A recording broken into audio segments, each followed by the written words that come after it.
Sư một đạo à. Có một thằng Hello, 112 mà bâu, everybody. 200 m keyboard. We're doing it live. I think this should be a very interesting Mấy thằng ấy chắc kinh đô mới altar fight. 32-13. It's two kingdoms Cái thằng against Achilles mà nằm ở sát góc rồi. many kingdoms. Nó nhiều ID mới. Đó. No. I'm trying to decide if I should listen to voice chat or not, because I've got the music playing, which is a little distracting. And the voice chat's a little distracting too, but...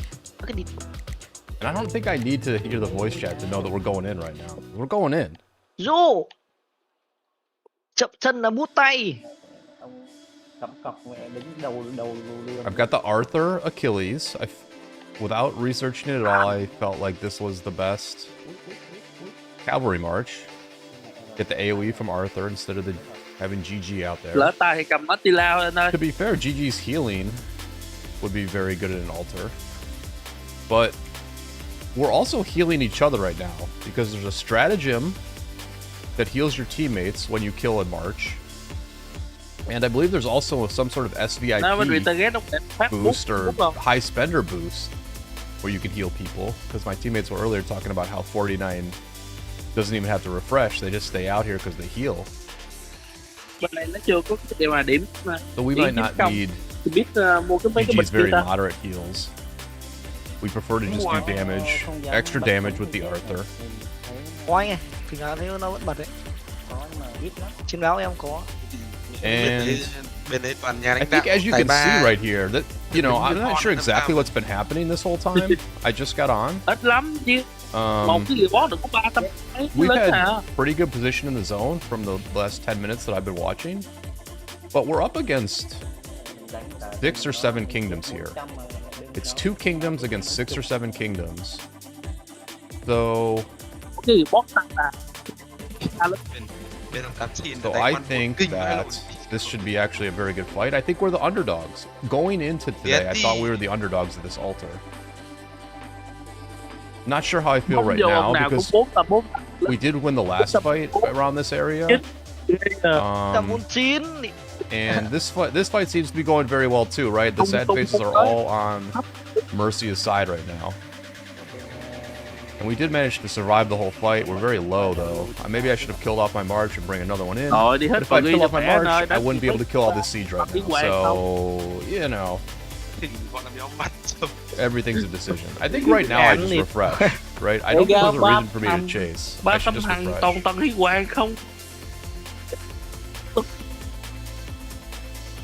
There we go. First fight of the altar for me. That was a very good one. I think I am just going to leave this voice chat just because I'm streaming. And honestly, they're mostly speaking Vietnamese right now. So I think everybody's going to have a good time today. I mean, based on that fight, I think we're probably the favorites here. Not the numbers for Mercia are not like, they're not crazy. They're not crazy, right? For having 6 or so kingdoms, they're not crazy here. And yeah, I haven't had my coffee, so you're gonna have to watch me drink coffee with a straw. Yeah, here we go. Thank you all for being here. Throw a like on this thing real quick. Share it with your friends. I don't know if anybody else is streaming this or not. I really just woke up and... Let me look. I want to look. I'm going to take a look. Let's see if I've got any competition here today. If I have no competition, I'll say so and be like, you're in the right place. Looks like Ihara is streaming it. If you speak Chinese, but no English-speaking content creators covering this right now except yours truly. So yeah, thank you all for being here. We will cover this whole altar. I will be happy to talk anything rock with you all. I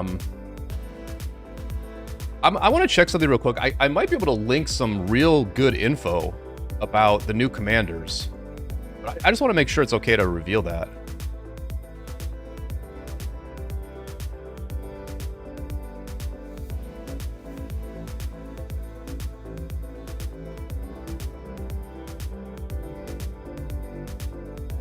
It's not about, it's like not, I'm not going to tell you what the commanders are because I don't know, but let's say this, we're going to get news about the new Archer commanders very, very soon. It's coming out very soon. All right, so let me see where I'm going. We don't have markers on. It actually doesn't look, yeah, okay, all right, we're chilling. Let's say that we are chilling right now as far as markers go. And let's also say that what did I do here? I've already done something stupid, which is bring my QSH out. My Sun Tzu's way better. The crystal tech on my archers is quite bad. I just did it by muscle memory of QSH being so good at altars, but I should have brought the Sun Tzu BQ instead.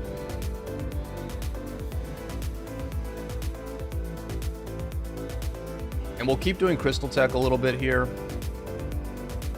because I just didn't get all this done last night. I decided to go to sleep instead. And we're only healing our hospitals a couple times today, so I don't think it's that big of a deal. Maybe I should... Oh, I gotta work on this. Get these to 10. Alright, that's fine. Alright, we'll just work on crystal tech as we go. And based on that first fight, this should be a great chance to get some good KP and some really good trades. Literally the first fighting I've done in this whole KvK. We're back here. Some people chased really hard. You see what I did? I think I did very good there, right? This is good altar play right here. I was very low. No reason for me to chase them with the 53k marches, 53k troops I had left. So I retreated, and now I'm in perfect position for the next fight.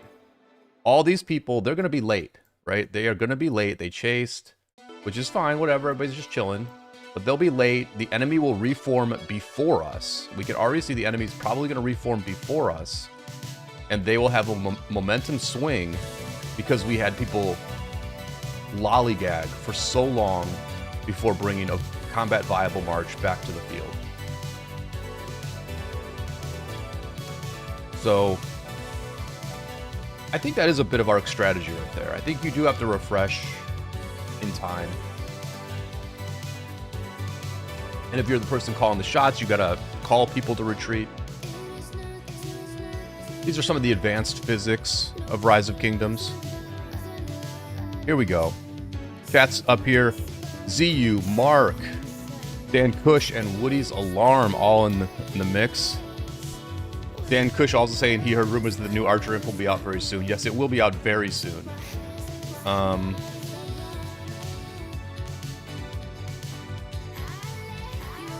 Oh, we can let people know the dates and times. Yeah. So the plan is for the Archer news to be released on April 29th at 11 UTC. They're going to put everything on socials tomorrow at 11 UTC. So in less than 24 hours, we're going to be hearing about the new Archers. So that's the plan. But great to have everybody in the chat. Let me see if I can remember how to increase the chat size. We got it. Boom, boom, boom. All right, cool. All right, so we're cooking, boys. We're cooking today. Feeling good. Got a monopoly on the live stream streets. And we got some really good content here. First fighting of the KvK for 2489 and 1770. Mercia gave us this zone 5 for free. Everyone has inhabited the zone 6s at this point. Our allies in the East Anglia, they gave a real good fight to 1093 in this zone. 1093 ultimately won the zone. And we are popping our cherry, as it were, at the altar. Not the worst. Not the worst. Because, you know, this is where Mercia has a chance against us. This is the one place where Mercia has a chance against us. And like I said, I do think they should be the favorites here with their 6 or so kingdoms. If anybody in the chat knows exactly how many kingdoms Mercia has, let me know. I think it's 6. It might be 7. I might be able to see it. We might be able to see it. Here we go. Yeah, we got it. We got it right here. Yeah, 6 kingdoms here in Mercia. A lot of A kingdoms with good KP. These aren't like pushover kingdoms. They're just A kingdoms, sort of like us. And they're seeing what it's like to deal with the big boys from 2489 here. Our wonderful campmates. ZKX expects a single target version of archers, like GG version for archers, strong and unique enough not to skip for a second march. That's an interesting take, ZKX. Like a not great commander that is like a must for a second archer march. Very interesting take. As someone who has only one archer march, I honestly wouldn't hate it, because I mean QSH ZL is so good already. And I could then just build Hector straight away. But I think if they did a good second march archer lead, I think there would be an absolute riot in the community. I think most people want a power creeped, overpowered, top tier commander. As Chisgo calls them, the meta breakers. I think a lot of people want another meta breaker commander to go with Achilles, Sun Tzu Prime, and Jin Shi Huang, aka QSH, who I've got in the field right now. So I don't know, ZKX. I like the take. I like the hot take. I don't know. I feel like the vibe in the community is they want a meta breaker, and I think Lilith is pretty good at reading the community and giving it what they want. You know, Lilith doesn't like to, you know, do something that just makes everybody upset, right?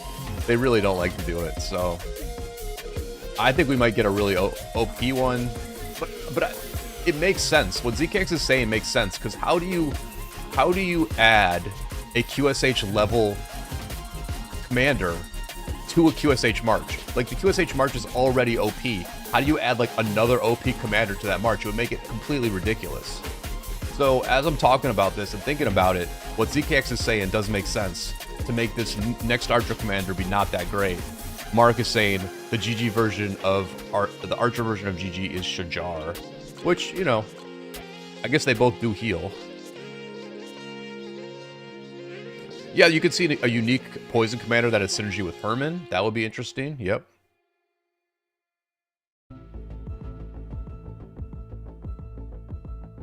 Look, I think, if I'm not wrong, I feel like archers are not amazing at swarming, right? So it would be interesting to make an archer commander that's very good at swarming specifically. I don't know. I mean, they do have a bit of a balance problem if they make it OP. If they make the new archers OP, they have a balance problem. That is for sure. That is for sure. But the thing is, most of us only have one archer march. Like, the majority of the playing population has only one archer march. So, like, if you make if you make that one archer march even more OP, it doesn't mess up the balance all that much, because everyone's just going to run it. Like, we're all just going to run it, and it'll be like the best march in the game by far. And everyone will just be happy and build it right away, and everybody's going to want to get gold heads quick because they want the new archers. It doesn't make the game more interesting. Like, if you make it more of a niche commander, that makes the game more interesting. But I think if you make the new archers just super OP, it makes everybody happy, and it doesn't imbalance the game. So, like, I think it's fine. Looks like we're going in. Looks like we're going in. I don't need the markers at all. And let me pop a let me get a kingdom buff on this. Let me get a kingdom buff on us here before I completely go in. It's hard to find someone sometimes. There we go. I found myself. Perfect. There we go. King buff on. Let's do this. Now, I don't think I should be zoomed in. I was thinking about this ahead of time. There's no value to stacking with one march. Now, normally when I play Rock these days, I'm down here. I'm zoomed in at this level. I'm zoomed in at this level normally. And when you zoom in at this level, you are prone to being out of position because you don't see exactly where your teammates are and exactly where the enemy is. But I was thinking about this last night as I fell asleep. I was like, you know what? I think dot mode is actually just better. Like, you can see that I'm already at yellow. Even with that little bit of a zoom in, I was probably a little out of position there. So I think we just dot mode this. And we just try to stay at the front, always doing damage, always generating rage, getting our skills off as often as we can. The trades are actually not important in a fight like this. You just want to do damage. The trade comes from your team winning, but the key is just damage. And if you're doing a ton of damage and breaking even, or if you're doing a ton of damage and trading slightly negative, you're still doing very well. You'd rather trade negatively and do 500 damage than trade positively and do 350 damage.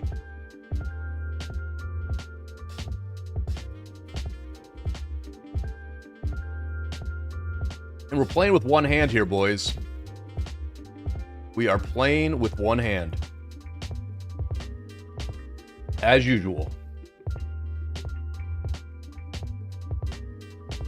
At the moment, I've got the coffee cup in the other hand, but you know how it is. Shout out to Al Bundy. So, do we just refresh again? Why not? Let's just refresh. My QSH is slow. My QSH is very slow. I'm missing lots of chat. I'm sorry, guys. I'll get used to this. Big time books and battles from Aurora. Shout out to Aurora, one of our fairly new officers, and she's been a great officer. Great officer. Then people run QSH Zug or YSG. Yeah, Dan Kush thinks the new Archer's going to be busted, but not QSH power level. So Dan Kush thinks QSH is the most powerful commander in the game. Could be.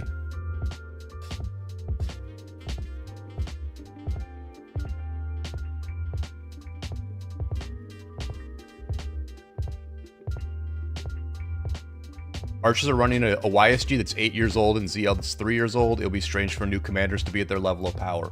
Very good point by Mark. Very good point by Mark. How can you make the new Archer only as strong as ZL? Like, it literally won't happen. That literally will not happen, right? They're not going to do that. Even if it would make sense balance wise, they're just never going to do that. Make a new commander as strong as an old overpowered one. So yeah, it's going to be interesting. So yeah, you can see that my Archer stuff is like not good. Let's see if it traded better. If that QSH traded better, it's crazy. Yeah, so my Achilles did trade better, right? Not by a ton, but it did trade better.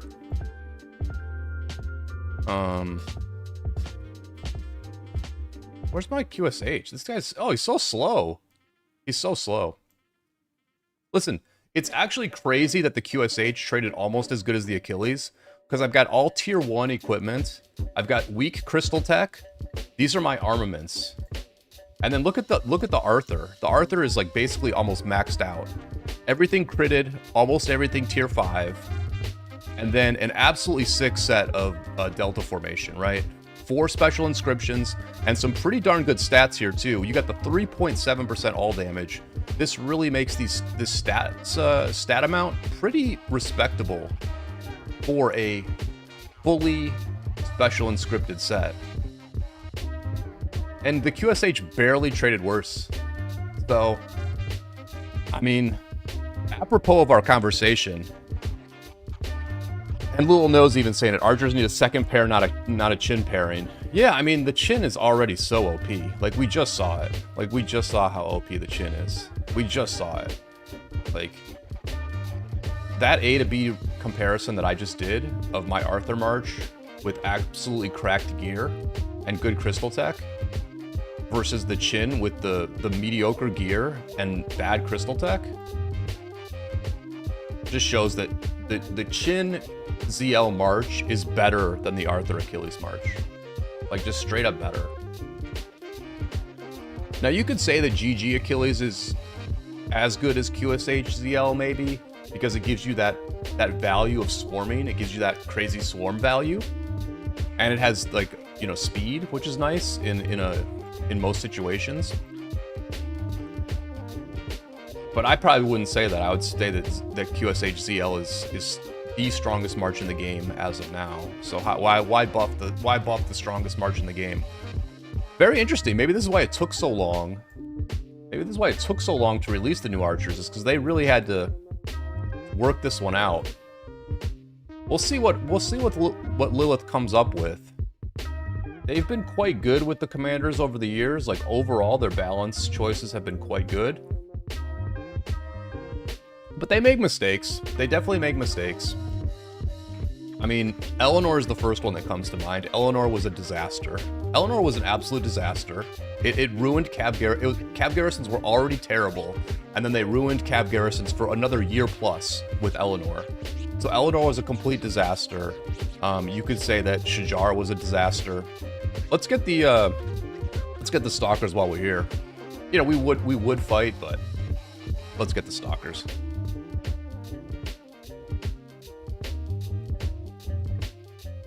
ZKX says, imagine an Attila version of archers, like it boosts any skill damage that is turned from a basic attack to a damage factor. It also boosts a bit of normal damage. That can be interesting. Yeah, you know, a prickly type of archer would be interesting, right? Like, an archer that doesn't make the QSH March better overall. Here's how you balance. Here's how you make a very powerful commander, but you balance it, right? You make a archer commander that is tankier than ZL, but does less damage than ZL. So to most people that sucks. They're like, I don't want this. I don't want a tankier march. I want a march that gives me better trades, that generates more kill points. But for me, and for players like me who are stacking players who face tank, right? I'm a frontline fighter. I actually want to build tanky. I want to build tanky. You know, I was watching Chisgel doing the armaments event the other day, and he was like, I don't care about health at all on the third. He doesn't care about health at all on this third row. And I was thinking to myself, you know, I actually don't mind health even a little bit, because my issue as like a low spender who face tanks is I just want to be tanky as possible. I want to last at the front as long as possible. I want to hold that space on the field. I want to hold that spot on the field for as long as I possibly can. And I know I'm going to get attacked by a ton of people. I know I'm going to be getting surrounded all the freaking time. So I want to build tanky. If you put out a new archer who is ZL's power level, but is tanky, I would build him to replace ZL, just to have a tankier march. So that's one way you could do it. You know? And then maybe he works in certain rallies too, right? You get rid of the Henry. He plays like a Henry role in rallies as well. You know, that's one of the things that was good about ZL for a long time.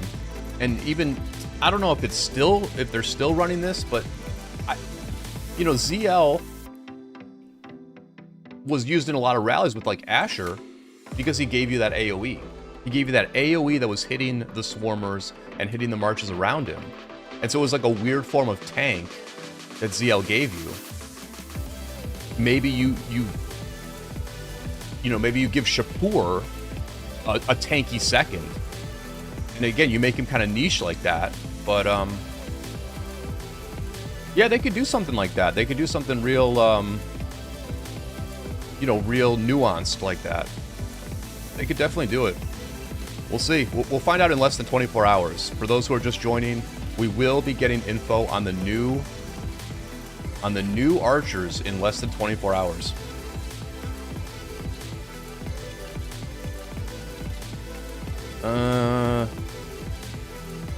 Let's see here.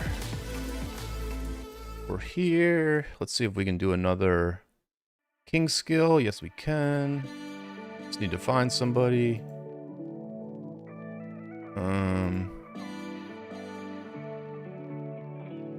Oh, there's Zatwad. Okay. King skill cast. It's weird. Like, my alliance has a bunch of people online. You know, I'm not going to show you the online numbers, but we got a bunch of people online. But, like, when I'm in these fights, all I see is 49 people. Like, over and over again. Alright, I came into this one a little bit late. I came into this one with full health. I timed this perfectly for kill point chasing. Perfect timing for kill point chasing here. I'm full health, and I'm going to walk these dudes all the way to their pass. We're walking them to the pass. We're walking them to the pass. I'm not even getting distracted by these dudes who are suiciding.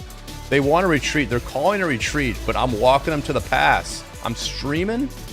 I'm full health. And I didn't KP chase on the last 2 fights. I'm walking them. I am not retreating. They want us to all retreat. I guess I'll retreat. I guess I'm not walking them to the pass. I'll be like the last to leave, but I'm not going to walk them to the pass. They're going to turn eventually. Like, the second they turn, I'm running. The second they want to return right here. Alright, I'm turning. I'm leaving. I'm going to be a team player. I'm going to be a team player. Because this is smart. I like this retreat. This is a good call. Whoever made this call, it made a good call. Because we have so many full health marches that we can just hold the altar. Oh, by the way, we took the altar, by the way. I guess the reason they're having us retreat is because we need to collect points. Let me go ahead and send... I'm going to send a little siege. I'm going to send a little siege action here from the other account. There we go. And Aussie wants general. Aussie wants general. And Frost wants justice. Frost didn't give his location. Why is he making me work? Guys, come on. In the middle of a war, don't make the multi-accounting king work for it and look for your friggin' name in a list of roster. Bro, I'm not looking for him. Location or no justice.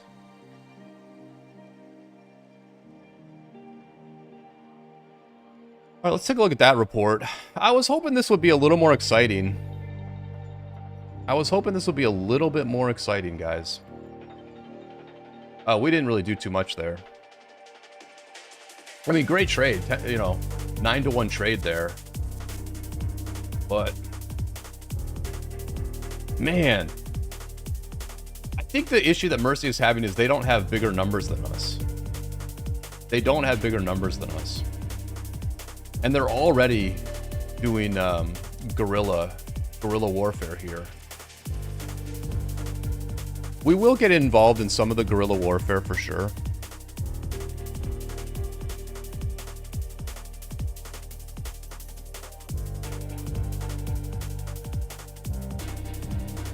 So, the thing about fighting with 49 is there are some teleport spots that are better than others, right? Some of our players were smart enough to get into the halo, the frost halo of one of the 49 whales. So that's the place to be. I'm not in a halo. I'm too far back. But yeah, it's nice to get some of this halo action going from the 49 whales. Here's the I forget what I think this is like the Grand Prix skin or the Supreme Strife skin. I think this is the Supreme Strife skin. I love this skin. This skin is so freaking cool, man. This is a great skin right here. I think it's Supreme Strife. Yep. That's a great skin. I love this skin. It's probably the coolest looking skin in the game. And then obviously this one is amazing. The Falling Sands. Falling Sands also amazing. Let's see what we got here. Okay, so enemies inching back towards us. I think it'll be a bit of a dance, like outside of the altar. I'm fine with that.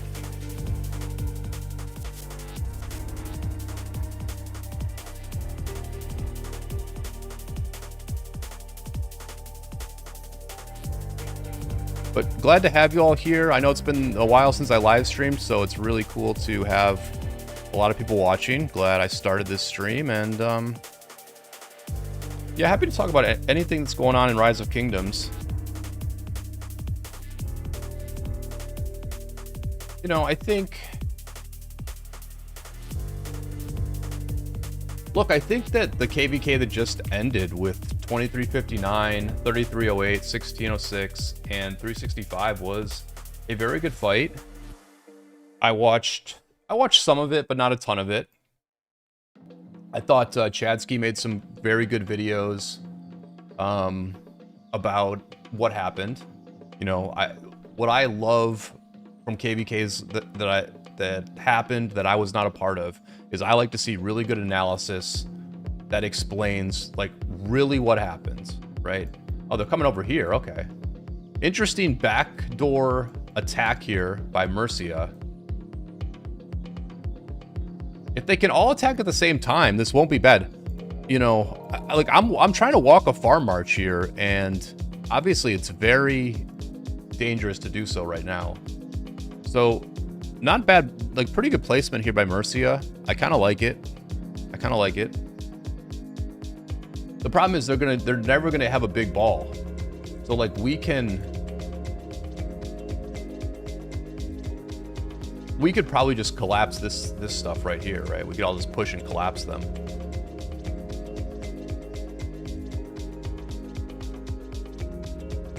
But if you want to get the KP but not get the honor, you definitely can do so.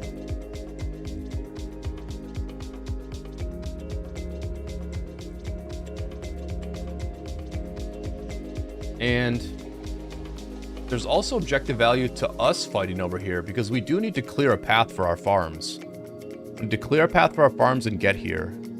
Maybe I was slow to realize that I could send a farm here. I should have done it sooner, but...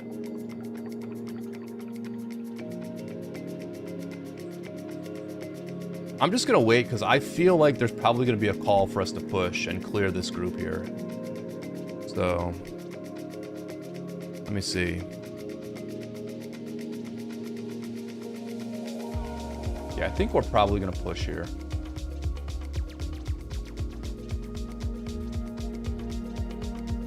Yeah, look, we didn't even call a push, to be honest. People just ran. This was, it might have been called on voice. There's no marker though. Yeah, we need to clear them out so our farms can get to the altar. People are going in fast.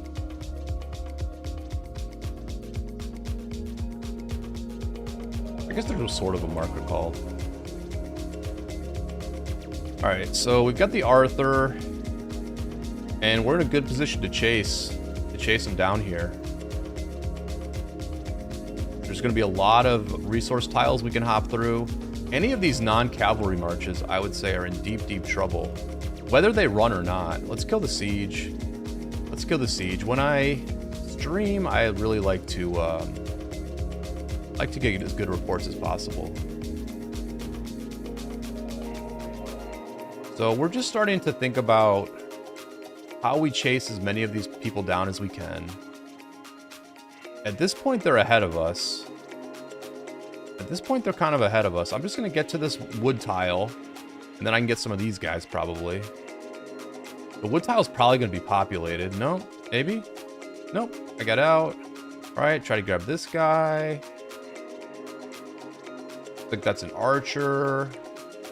We get our claws into him. We'll get into this wood pile. Oh, somebody's taking way too long. Who is this? Let's shame them.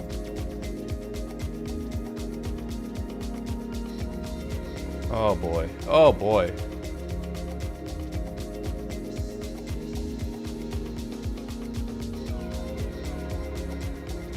Where are we? We're like way behind. Let's get into this. food node. There we go. Okay. Now we're ahead. Now we're getting targeted. We're killing a Nevsky. We're killing a Nevsky? Nevsky at the altar in 2026. He actually did a lot of damage to me. I'm yellow now.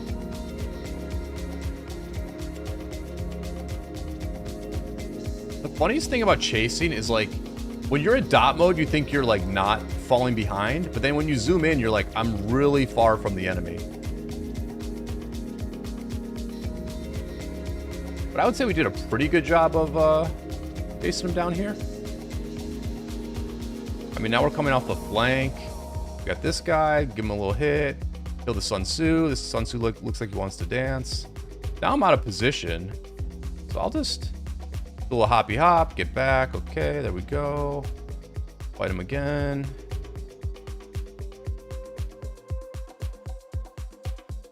Who's this guy? All right, we'll do the 1v2 here, whatever. We'll do the 1v2, 1v3. My friends will come and join me. We'll rage load off the Sun Tzu to the to the Arthur. Just rage load over here. He leaves. Okay, we still have our rage maybe. Yeah, we still got our rage. We'll kill this guy. Very low. Cav on cav action. And we got him. We got him all the way to the pass. And they basically stayed to fight, so pretty good chase down there, honestly. Reminds me of the old days. That one reminded me of the old days when every kingdom was smaller, and sometimes altar fights would be like 10 on 10, you know? It'd just be, oh, here we go, more people. You know, this was like old school, right? Just these little fights in the field that just went back and forth all the time.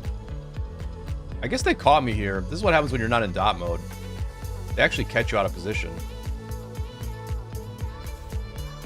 So we'll run it down here.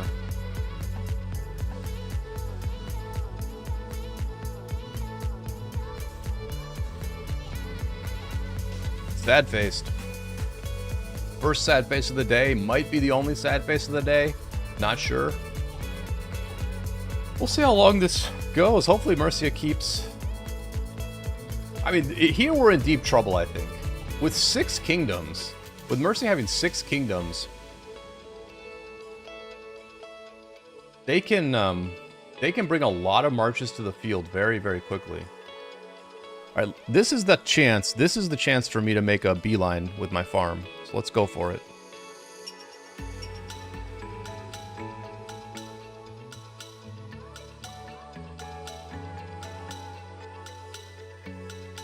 There's my farm.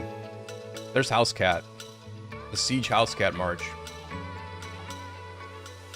House Cat's gonna try to make it there safely. We'll see. We'll see.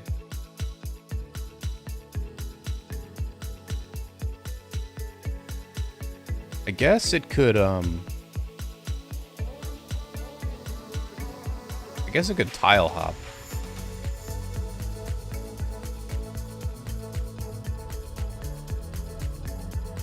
All right, so we're camping the pass.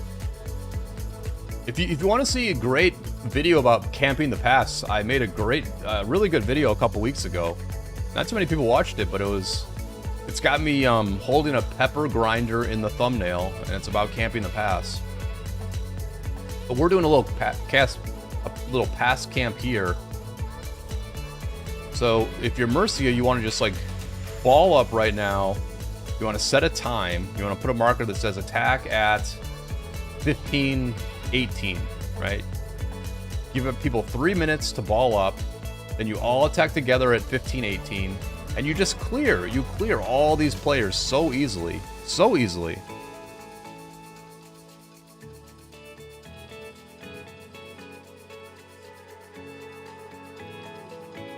All right, somebody's going for my. Somebody is actually going for my farm. Nope, they aren't. I'm trying to figure out where I should go now.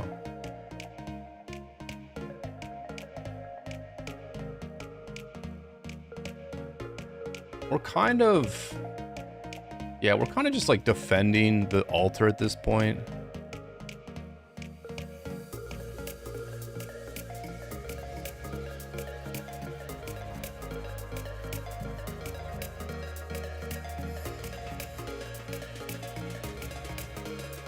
It looks like they're gathering up. This guy's got an army group. Army group at the altar. Interesting. Do we have any army groups going? We don't. You know, if you could run... Can you run a full army group at the altar? I don't know. Let's test it. Let's test it out.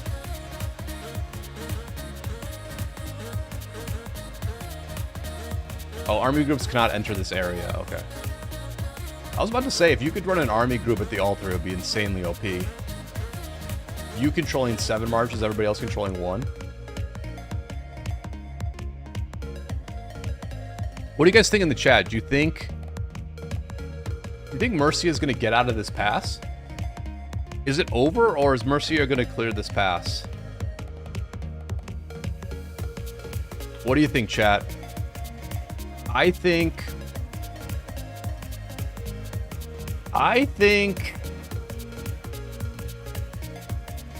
they're going to clear the pass.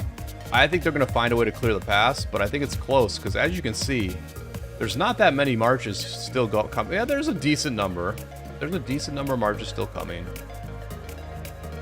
So yeah, I do think they clear this pass. They just need an organized push.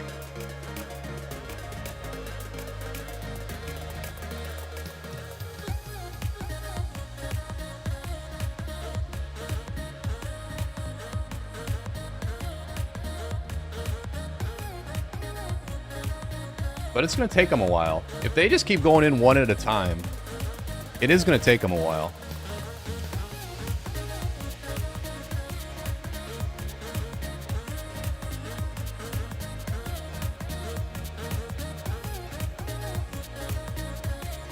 I'm just going to stay at the altar. The points are not nothing, so I'm just going to stay at the altar. I'll bring my Achilles back out. There we go.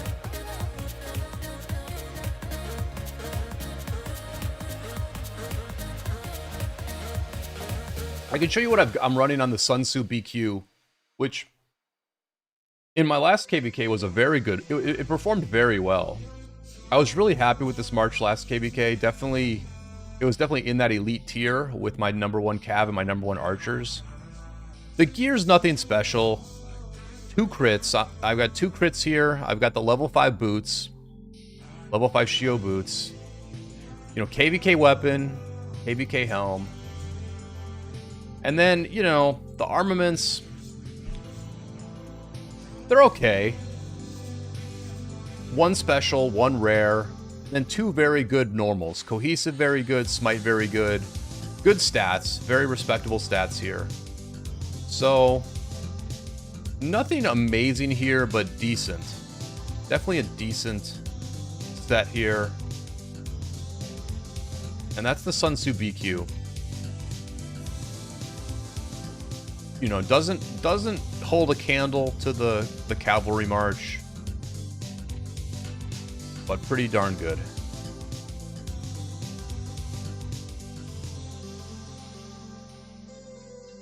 There have been times where I've regretted going all in on one set, because I used to be much more of a garrison commander for my kingdom than I am now. I used to be like the #1 cavalry garrison, and then I was like the #2 cavalry garrison. Now I'm the #3 or 4 cavalry garrison, and they really don't need me to garrison that much. So sometimes I regret going all in on one set. But honestly, if you're going to be any sort of a garrison captain in this game, and you don't focus on the one set, you're in pretty bad shape, right? You're in pretty bad shape. Because basically you can't garrison at all in KvK. Because you're just going to get wrecked. You're just going to get wrecked. And you can barely garrison in Arc, right? My Cavs do garrison in Arc, my Attila David. And it does a good job. It holds up. And the thing is, if you are just like a super mediocre garrison, whether it's in KvK or in Arc, if you're a super mediocre garrison, it just makes life more difficult for everyone around you, right? You're losing your buildings more often in Arc, which just disrupts the entire flow of what your team is trying to do. In KvK, if you have a mediocre garrison, you get all these bad trades. You get all these bad trades that bum people out, and it's like, oh, you know, like, what's going on that's wrong here? Like, are they countering us with their rally? Are we not filling well enough? Or is it just that, like, our garrison isn't good enough? It makes, like, the KvK is complicated enough without having to worry about a mediocre garrison ruining everything else you're doing by generating bad trades, right? So it's just a requirement of the game that if you want to do any amount of garrisoning or any amount of rally leading, you either have to spend a lot of money and have a bunch of maxed marches, or you just have to go all in on the one march. So I am glad I did all this. I am glad I did all this, actually, even though it makes my open field weaker. But now we got to work on everything else. We got to get everything to tier 2. You know, my QSH is such a good march, but none of it is critted. None of it is tier 2. And yeah, we're just slowly working on that.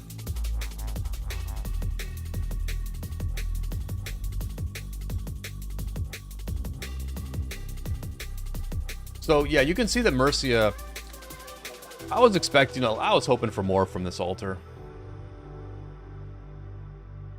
I was hoping for more from this altar, everybody. I'm not gonna lie. Because I just thought with 6 kingdoms, they could make a real game of this. But, you know, I think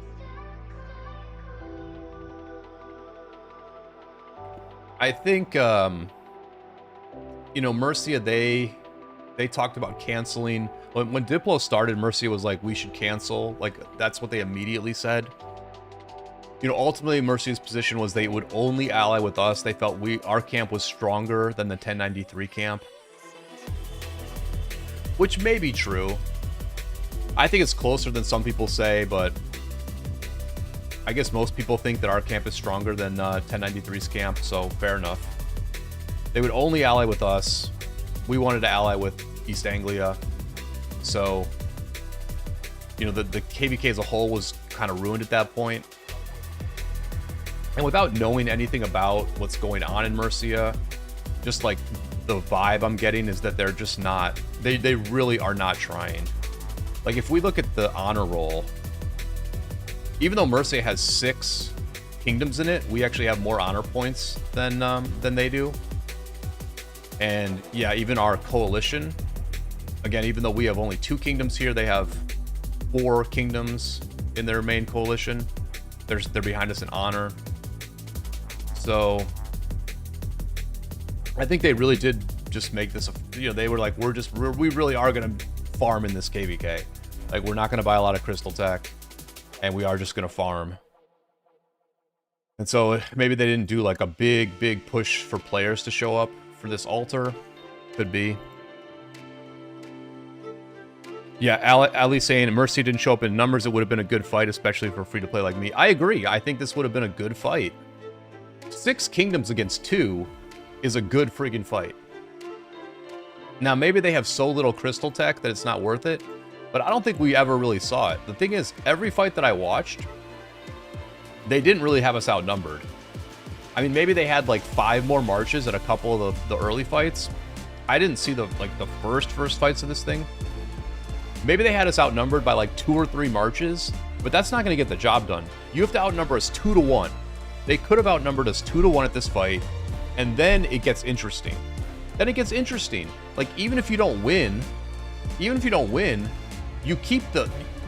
If they show up in numbers, if Mercy had showed up in numbers for this thing, like, really, we're like, this is going to be our biggest fight of the whole KvK. Like, we have an advantage at this fight. Let's stick it to these dudes who we freaking hate, because I'm pretty sure they hate us. Then we'd still be fighting at the altar right now. We'd still be contesting the altar, because they'd be sending 2x the number of marches into the zone, and it would take a long time to fully control this thing. And we'd have a real fight. But, you know, they're chilling. I get it, man. It's a lot of effort for no real gain. I get it. I do get it, but I mean, it's literally just an altar, you know? Like, it's just an altar. You know, you just need a few people to be like, oh, this is a good opportunity for me to war lead an altar fight, right? Like, war lead a really good altar fight and just see what kind of moves the enemy makes, see what kind of moves we can make. But didn't happen. Hey, Wild, how's it going? Oh, Wild, good point. Good point. We should look at the other altar and see what's happening. Like, yeah, this will be an example. I would imagine East Anglia is winning this altar fight. I would imagine East Anglia is winning, but it doesn't look like it. Looks like 1093 won. Interesting. Interesting. Because again, East Anglia has... Oh wait, they didn't even go to it. Okay.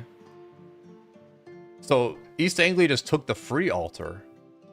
That's interesting too, honestly. I'm just surprised. I'm really... Like, why would East Anglia not fight 1093 here? I mean, look at 1093's numbers. Like, this is not that many people. Like, they've got a free altar, and this is not that many people. So... Oh, stalkers. Stalkers. There we go. Yeah, 93 got it for free Wild. I don't know why. I just would have thought for sure that East Anglia would have fought him at the altar. I mean, if you're going to fight him in the zone... Like, East Anglia fought them for real in this zone and did a good job, I think. I didn't see the kill points from it, and I also didn't see exactly the moment where, like, it fell apart. I saw that 93 started to, like, flank them over here. There were just started to be some holes in the fort wall over here. And then it all sort of collapsed quickly. But for a day or two, East Anglia did a very nice job of keeping this zone quite competitive. So if you can keep the zone competitive, why not do the altar? I mean, the altar is just... I'm very surprised they didn't fight at the altar. Very surprised. Look at these numbers. Look at the numbers. Look at the numbers here. Look at the numbers of our allies. And then look at 1093's numbers. Is that 2x? Do they have 2x the number of players? Now, I might be tripping. Where's the... Oh, here's the fourth. So yeah, so 1093 does not have this altar. Our allies have this altar. Big numbers for our allies. All these players could have fought us. But this one's wild to me. This is wild to me. 1093, pretty low numbers here. Pretty low numbers. As if they knew. Such low numbers that it's almost like they knew East Anglia was not going to show up. And then here's East Anglia at the free altar. Literally had double the numbers. Double the numbers at this altar. That's crazy, bro. That's a crazy choice. I mean, these are my allies. I don't know anything about anything. Haven't, I'm not in a Diplo chat with East Anglia or anything like that. These are my allies. I respect the fight they put in earlier. Crazy decision. Crazy decision not to fight. Insane. Insane decision. I mean... You have them so outnumbered at an altar fight. I cannot think of a single good reason why you would not plan to fight 1093 today at the altar. I don't get it. I don't get it at all. Like, not even a little bit, honestly. Because altar fights are very fun. People enjoy altar fights. They're pretty relaxed. Like, if you lose, it's not a big deal. You still get a lot of KP and stuff. And you just win. You just win the altar. Crazy. Crazy choice. Wild, thank you for pointing that out. I completely forgot there was a world outside of my own. So we're just still camping the pass at this point. Chicken says, you're in 3690. Take a look at 3213.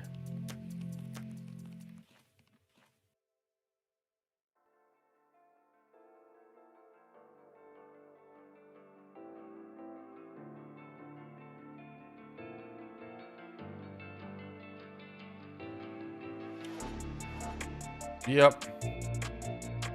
I mean, you know, we played one of these kingdoms in Arc a couple weeks ago. I'm trying to remember which one. Was it these guys? We played one of the kingdoms in Mercia in Arc a couple weeks ago.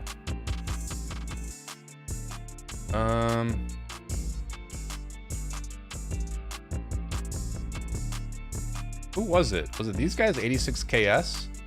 Maybe it was somebody in East Anglia or something. Anyway.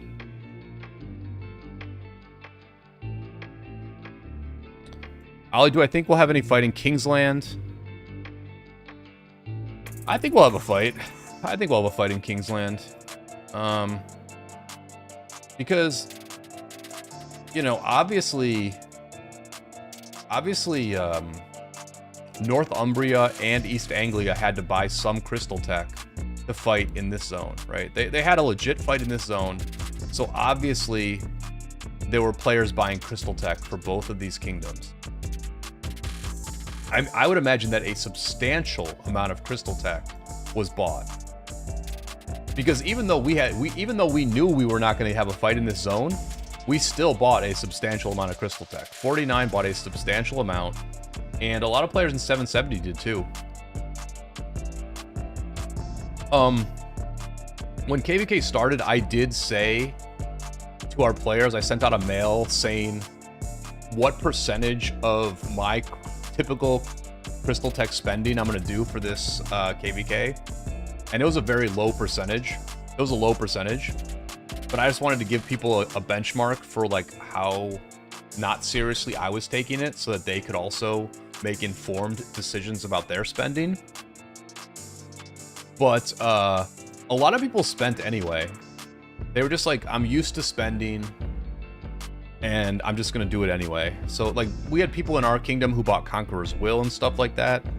They're just used to spending that money in KvK, so they just did it anyway. I think a lot of people in 49 did that too. So, and I think Mercia just like didn't do it, which may have been smart. Like, Mercia may have been smart to save money. If it's going to be this, if it's going to be this much of a farm, I think they were probably smart to not spend. But for all the money that's been spent on this KvK by at least 3 of the camps, I think they're going to fight. I think there will be a fight. It'll be interesting to see what 1093 does, like how they play it, because if you remember, in the Alliance Invictus KvK, where they were, you know, badly outmatched by the camp that had 960 and 2489 in it, you know, like 1093 was basically always going to lose that KvK, but they fought like really, really hard in Kingsland, right? They played good defense. They took advantage of the outposts that exist in the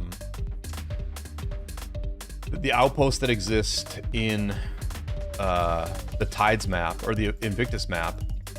On this map, you don't have an outpost or anything, but what you do have is you do have an artifact. There's a stratagem that gives you an artifact. So what they could potentially do is some very interesting pass garrison combos, and make it very. They might, you know, they might defend in the zone for a bit, and then maybe hard defend the passes is one thing they could do. I think they're gonna for sure defend some passes along the way, so we'll have to deal with that. And you know, at the level 7 passes, there might be like well, this is interesting. It's kind of interesting, right? Like our allies are completely set up at the level 7 passes. We are not really set up at the level 7 passes, but you can see that we're like starting to think about it. And but 93 is not at the level 7 passes at all, like literally at all. So in that sense, you start to think maybe, and they're not carpeting the zone at all. Like they have no interest in carpeting the zone, like zero interest in carpeting their zone 6. So in that sense, you kind of think maybe they're not going to fight. I don't know.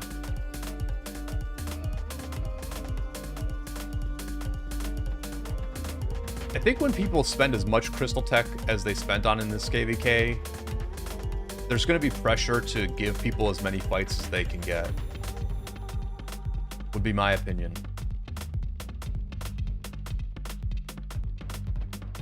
Well, whoever voted that they would never get out of the pass again was right. I was wrong. Doesn't look like Mercia's ever going to get out of the pass again. And maybe I should have gone here and camped, but whatever. Who cares? We're just collecting the honor points. We'll chill in the ball. We got in how many fights? 3? We had 3 fights. We had 3 friggin' fights.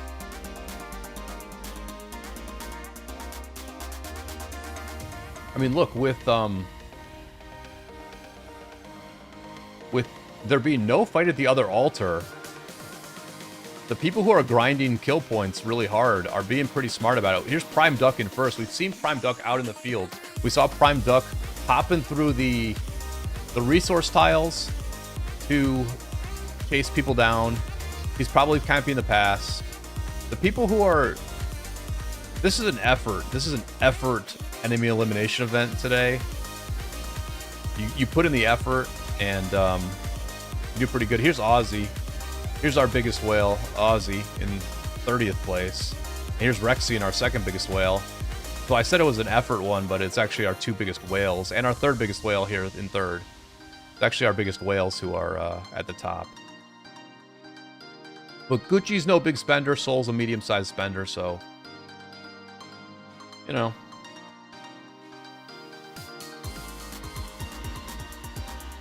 We're picking up the acclaim. I'm not sure exactly how much acclaim... What do I need in this KvK? Like, what can I get? What do I need to work towards? We need 800 and... Oof. Okay, so maybe I should be grinding right now. This is the other reason why I think there will be fighting. Well...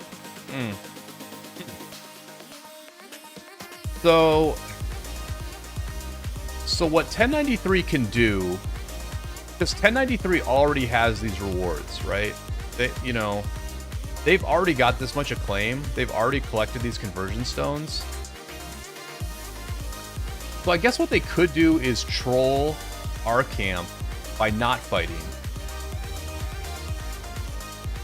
But can't we just like kill? But then we'll just kill trade with East Anglia. Like we'll just kill trade with East Anglia to get our acclaim. So I don't think... I guess that's not a reason to troll us. It's not an effective troll. Because ultimately, if there's no fighting, and it's just like a straight-up farm KvK, without having actually discussed it with any other leaders in my kingdom, I think you allow everyone to kill trade. In fact, I'm very confident that you allow everyone to kill trade to at least get the acclaim. And obviously then there's kill... Did they get rid of the kill? They get rid of like the 30 million kill quests? Is it all just acclaim now? Will you guys fight past 7? Hey, I don't think there's gonna be anything at past 7. I'd be surprised. Because the thing is, we can just... Okay, it looks like it... Oh, yeah, okay, so here's the 30 million kills. Which is not, like, super important. The Conquest coin is important for some people, not for others. I don't know if we let people... I don't really think we would let people kill trade all the way to 30 million kills just to get this. Because that's very expensive. That's a lot of... kill trading for this reward. But I do think we let people kill trade to get this. I think we let people kill trade to get the 3.1 million acclaim, which is not very much at all. I'm like 2% of the way there after 3 fights at the altar. So this doesn't take very long. And so I think we do let people kill trade to get this. And then we call it a day. And I think that's, like, not controversial. I'm gonna go fight. I'm gonna go fight for a little bit. And so that's what you do. So I don't think there's like a psyop that our enemies can run to, like, where, like, not fighting screws us over. But yeah, with the thing with the past 7s is, like, we're not gonna get a fight at ours probably. Man, I'm just starting to think how this KvK is actually gonna play out. I think what's gonna happen is we're not gonna get any fights here, and then we're just gonna take this zone. Like, unless, like, if they carpet the zone, then we won't do a fort drop, and so it'll take us a little while to get through. But, like, if they don't defend at all, I think we eventually pretty much get to, like, at least one of their passes before KL opens. And then at that point, Mercia is, like, not even getting into Kingsland. And then at that point, 1093 is, like, completely screwed. Like, completely screwed. So the more I'm thinking about this, the more I'm wondering if the fighting is literally over for this KvK. Because 1093 has just not set up in Zone 7 at all. Or Zone 6 at all. Like, they just have not set up in the zone at all. So, unless you see this change over the next couple of weeks, the fighting might be over. Or the KvK.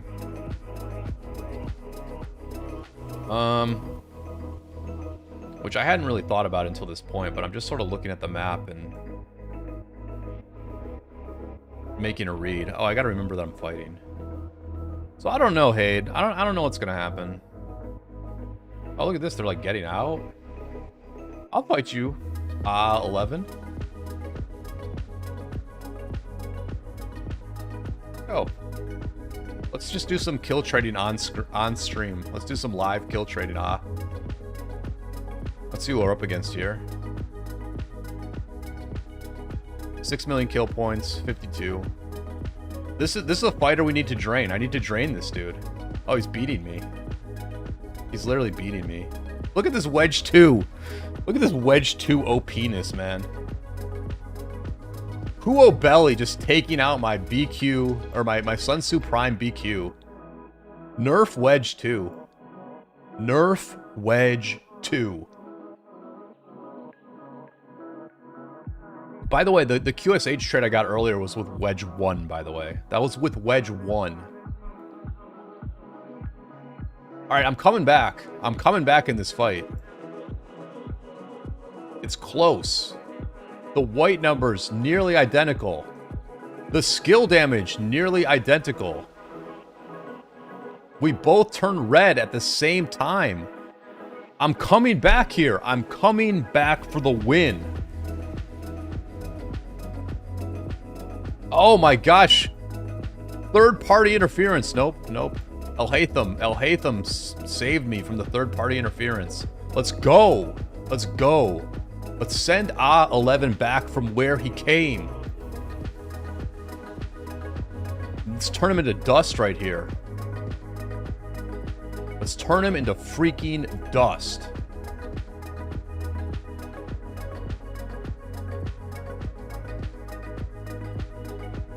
Yes. Yes.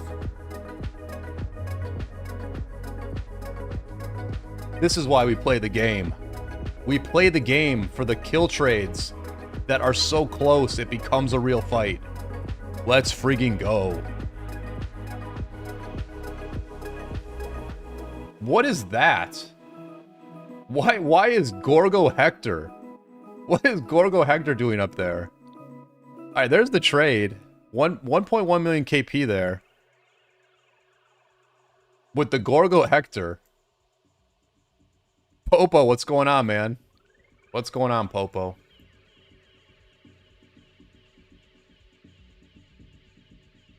I was talking about I briefly mentioned the 2359 1606 KvK earlier as one of the more interesting things that has happened in Rise of Kingdoms recently. You know, like I said, Chadsky's videos were good analysis about it, and about how like 1606 held on, and then 3308 kind of just like eventually conquered everybody. I guess one of the other interesting developments of that KvK, from talking with other people about it, is that, you know, this meta of really big whales, this meta of very big whales, teleporting next to a key flag and then hard filling that flag while it gets rallied plus swarmed. In these big Imperium KvKs where swarming is very heavy and, you know, GG Achilles is very strong, and there's not that many anti-swarm garrisons, right? I mean, you know, Attila David is a very good anti-swarm garrison. I would say Gorgo Hera used to be a good anti-swarm garrison. I would say that Gorgo Hector is like,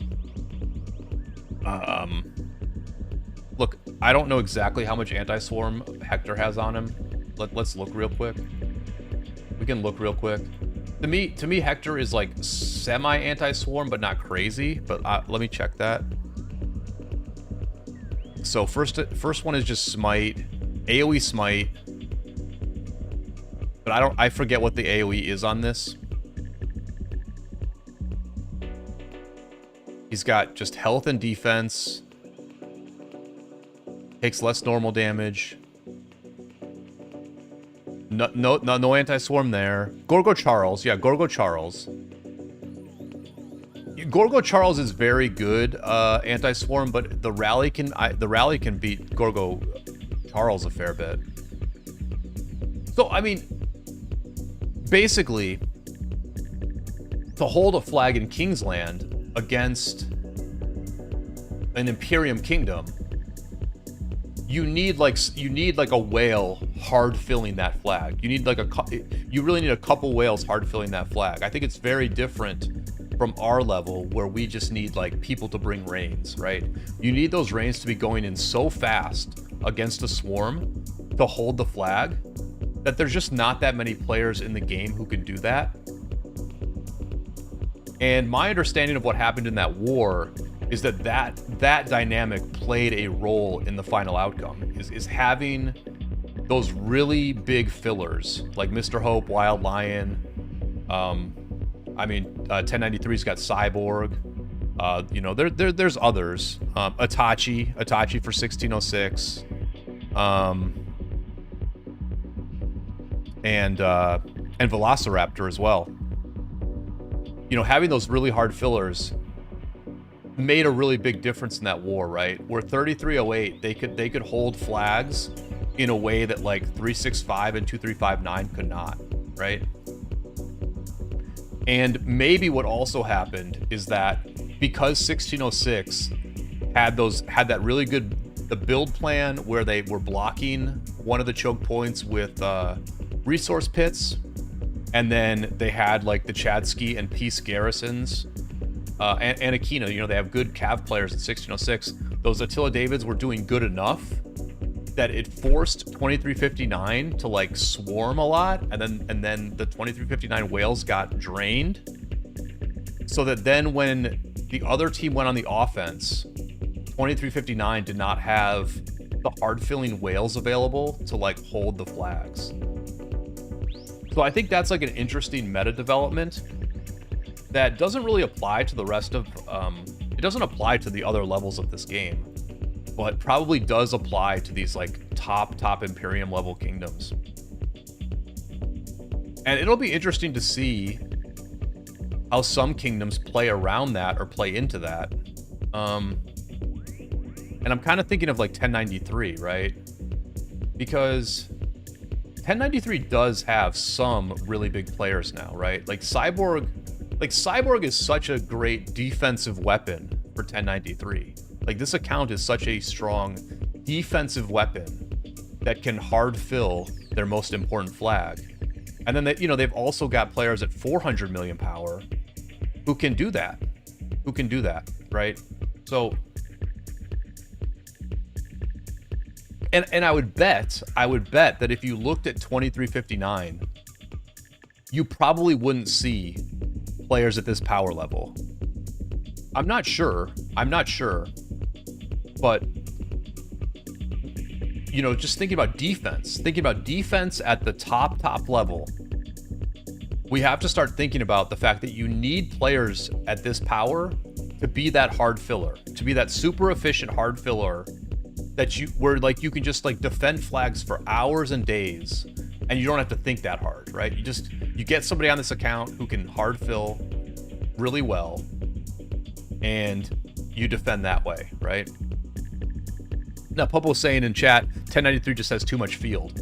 And when I was talking about this with somebody, you know, about like what happened in that KvK, that's what I said. I was like, listen, if you hold the field for like 20 hours a day, then you don't have to worry about hard filling. You don't have to worry about the enemy swarming your flags because you just hold the field for 20 hours a day. So, you know, I think that for a kingdom like 2359, that needs to be their strategy, right? Again, I didn't watch that KvK long enough or, you know, often enough to know exactly how many hours a day 2359 held the field once 3308 started to come back. But like, if you can't get, you know, at least 3 whales, if you can't get at least 3 whales over 400 million power, and you want to compete against 489 and 1093, I think you have to start thinking about how do we hold the field for 16 plus hours a day, because that's the best defense. That's the most chill defense. Then, you know, you don't have to worry about reigns at all. You don't have to worry about captain swapping in flags, and you can just have happy, fun times running things in the field. Like the best defense is just holding the field. And, you know, obviously a kingdom like 2359 or, I mean, I don't know who else is in that category. I guess let's pull up Hero Scrolls real quick. By the way, I hate the new UI for Hero Scrolls, just for what it's worth. 1 second. Let me all right, here we go. Okay, so let's pull up Hero Scrolls real quick. I'm just at the altar, so I don't need to worry about this. Let's just see what other kingdoms we might think about here. So here's the Imperium. Here's the top Imperiums.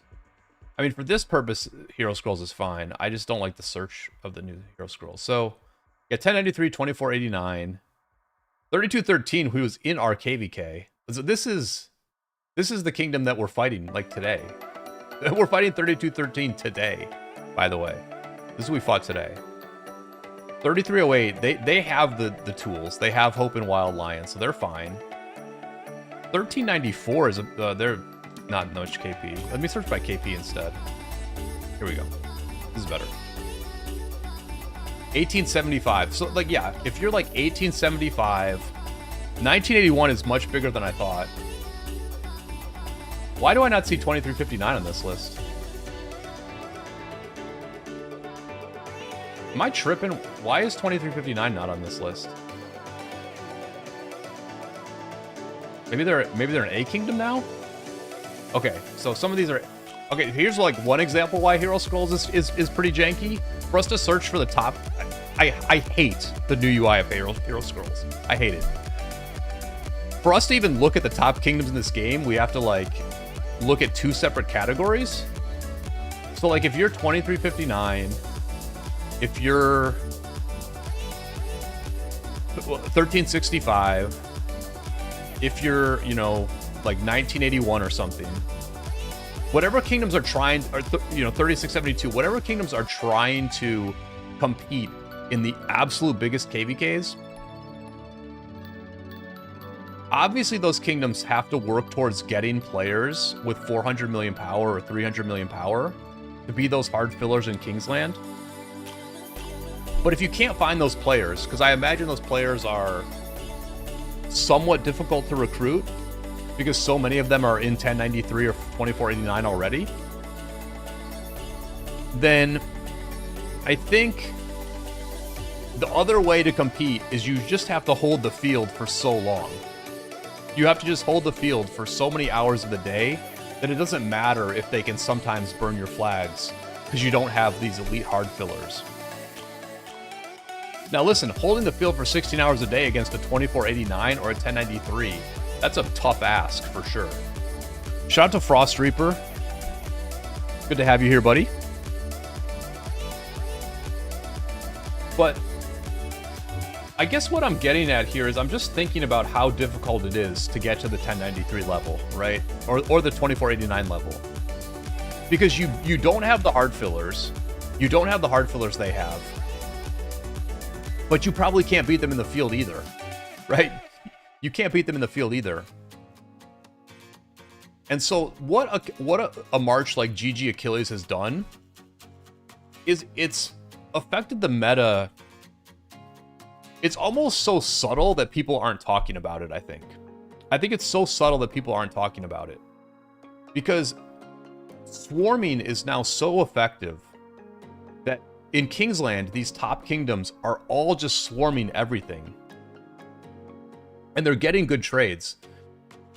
Well, you know, one of the things that Chadsky said in his video is that they were running like these super tanky rallies. I forget what rally he said they were running.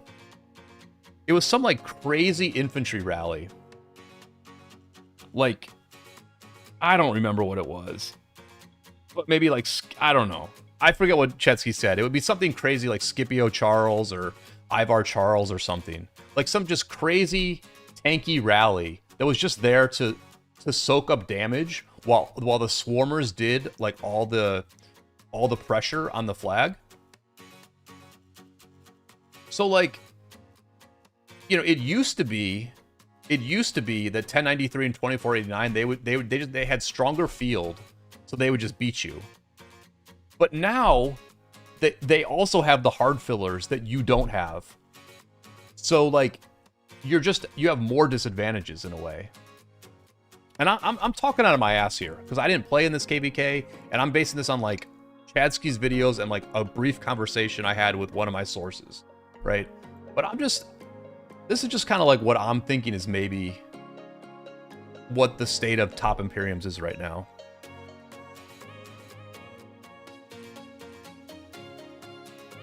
Wild was getting 1 to 4. Most of them were archers or Scipio Ivar. Scipio Ivar rallies. Pope, are you saying Wild was getting 1 to 4 like he was trading that badly? Like he was getting 25% reports on his swarms? And Dan saying, I think what's OP at the moment is swarming. All these Krakens account are at power level where they have at least 5 full TV sets, and with DPS inflation, their 7 swarming marches are very potent. Yeah, I think the point is that the pressure that Imperiums can put on enemy flags is so difficult to deal with. It's so hard to deal with that you have to have hard fillers parked right there to fill. The hard fillers just have to be parked there to fill. And again, what a kingdom like the problem that a kingdom like 2359 is going to have is that their players are all like 150 million power. Like we can probably look at it right now. Because, you know, in 49 they have a ton of people with in 49 they have a ton of people with like 200 plus power, like 200 million plus power. Hopefully this is their main alliance. It is, okay. Now they're drained. Like, they're drained. But this is the issue that they have. Okay, they can hold the field against a lot of kingdoms, right? If they're online, if they get all these accounts online 24/7, then they can hold the field for a long, long time. But, like, they can't swarm forever. Right, the pressure that 2489 can apply with their swarming, or the pressure that like 3308's giant whales can apply with their swarming, they can do that for days at a time, and it doesn't affect their account. But these guys, when you only have 150 million power, and you just start swarming like every hour, you end up losing. Like my boy White Castle has very low power. Like he lost a lot of power here. Look at this, White Castle, my boy. You know, highest power 240k. Look what he's down to. And this is from swarming. This is from swarming 1606 flags and maybe filling, maybe hard filling against 3308 pressure. So accounts like this, these accounts do one thing very, very well. These accounts are great in the field. They can field all day, every day. They can field all day, every day. But when it becomes a flag battle in Kingsland, these accounts cannot swarm all day, and they cannot fill all day, right? But when I show you the power list in our KvK, which has the 2 strongest kingdoms in the game, these people can swarm all day, and they can hard fill all day. So it's almost like the requirements have shifted a little bit with the power that Dan's talking about. It's almost like the requirements have shifted a little bit to where like it's not just about crushing in the field. You also have to like do the flag stuff. You have to do the flag stuff too. Anchor says they have Makote 5 and Kyrian. That's a good point. Good point. They have some. Yep.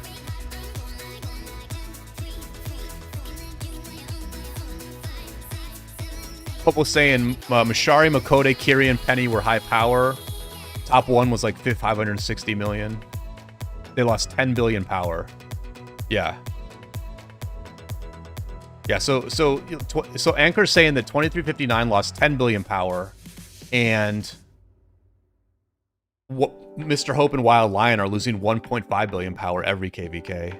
He doesn't think it's sustainable. White Castle was swarmed by Lion and Hope from 180 to 120. Oh, big mistake from White Castle, I guess. White Castle's a great player, and he plays his own account a lot. One of my favorite people to ever play the game with. But I could see him making that mistake. I can see him making that mistake. See, we've got people buying Mountain Warfare, man. Like, people bought Mountain Warfare today for the altar fight. I mean, a little bit of it. So it's interesting. It's interesting. Look, I like... Oh, you know, we didn't even turn on a healing buff. We didn't even turn on a healing buff for this. My bad.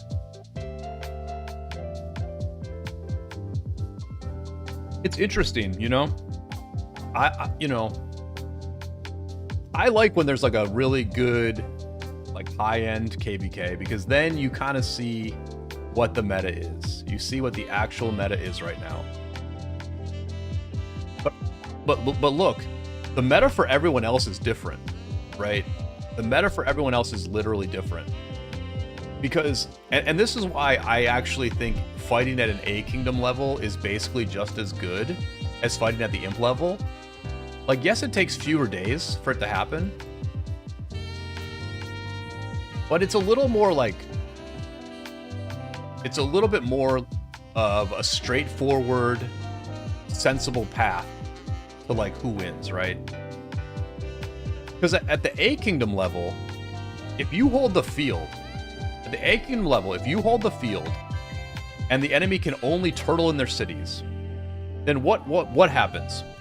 You rally their flags. If they don't swarm your rally, you either get a decent trade or you just burn the flag. Because in the A Kingdom, you're gonna swarm with the full GG Achilles, right? Every team's gonna have like a bunch of people swarming with full GG Achilles. So if the enemy just straight up holds the field, then they either burn the flag, they get a good trade on the flag, they drain your farms. Like you port some normal size farms near the flag, which can be drained, right? You can't drain Cyborg. If Cyborg parks near a flag, you can't drain him, right? But you can drain Housecat, right? The Housecat teleports next to a flag.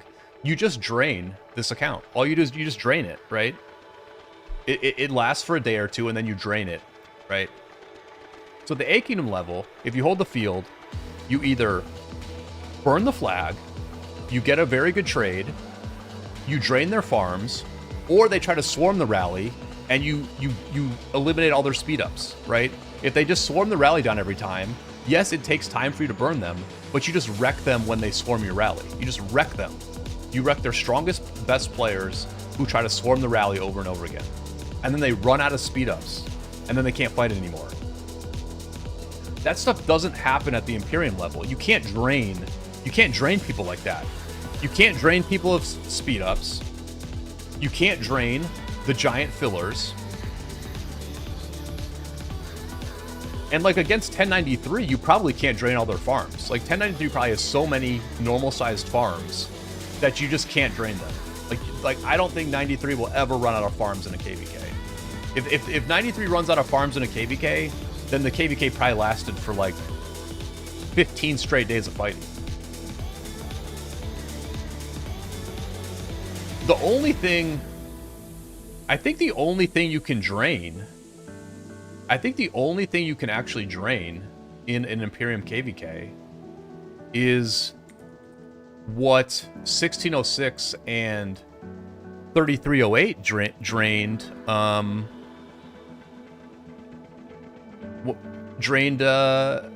they drained 2359. I think the only way you actually drain people in like a high imp KvK is you just drain their power. You drain the power of their mains to where they like basically can't really swarm anymore and they can't fill anymore. Like look, all these accounts basically got to the level where they can pull out their 7 marches with full troops and not have to like, you know, not have to you need enough troops in your city where when you pull out all 7 marches at once, the game doesn't say you don't have enough troops and then it doesn't pull out that march. Basically all these accounts got drained to the point where like they can pull out all their marches without having to think about it, right? And that's what you can drain. And that's what you can drain in an imp level KvK. How do you drain that? You drain it by playing such good defense that they have to swarm you, and you drain it by playing such good offense that they have to hard fill with main accounts. So that's what you can drain in Imperium level KvKs, right? But at the A Kingdom level, you can drain everything. Like you can drain people in many, many ways at A Kingdom KvKs. Like you can drain them in so many ways. So, like I said, it's a little more straightforward. It's a little more straightforward to fight at the A level. At the Imp level, it's a little jankier, but you get many more days of fighting, and you get many more kill points. And it's probably just, like, more competitive overall, and there's, like, more skillful players at that level, although probably not to the extent that people think. There's my theory of Rise of Kingdoms right there. Yeah, Popo's saying that Wild Lion gets 750 million back. So, you know, so maybe it's a little sustainable. Maybe it's more sustainable than Anker's saying because Wild Lion and Mr. Hope do get half their troops back. And then to my point, Popo's saying Imp KvKs are bad. KP chasing of heaven. Yeah. I mean, it's not for me. I'm not gonna lie. I don't find Imp KvKs like amazing. You know, it's like, you know, there's a lot of pilots. There's a lot of just like fighting back and forth in the open field. But what I liked about that recent war, what I liked about the recent 2359 war is that it was interesting. Like ultimately it was interesting. Maybe it was not that, maybe for some people it wasn't that fun to play in because there was just so much, you know, KP, open field KP farming. But if a key to a KvK victory is placing resource pits at the right spot to block off a choke point, if that's one of the keys to a KvK victory, is that you did a really good build plan where you blocked an entire choke point with resource pits, that's usually a damn good KvK right there. you know, enough is happening. There's enough variables, there's enough skill happening across multiple vectors that's a pretty good KvK usually.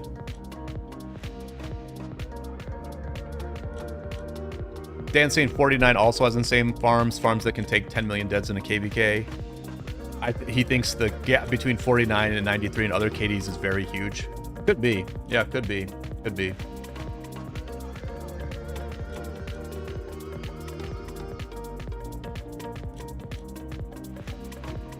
It could be. You know, all the respect in the world to 2359, but I think maybe if a kingdom like 2359 had been able to win that KvK, then you're like, oh, well, maybe they have other factors that we're not considering.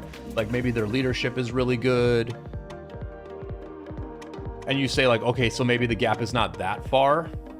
But like, yeah, I mean, once like 2359 loses that KvK, like once 2359 like can't crack 1606 there with all that 1606 was going through, you're like, man, like, yeah, maybe that gap is quite big, you know?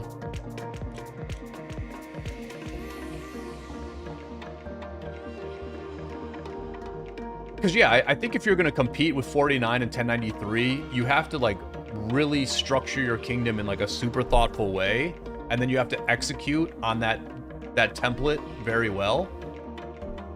You know, you have to have like a coherent strategy of like how to compete with 49 or 1093. Not necessarily beat them, but just compete with them, right? Because like if they're better than you at, you know, filling flags, and they're better at you in the open field, then like how do you compete? Like you can't.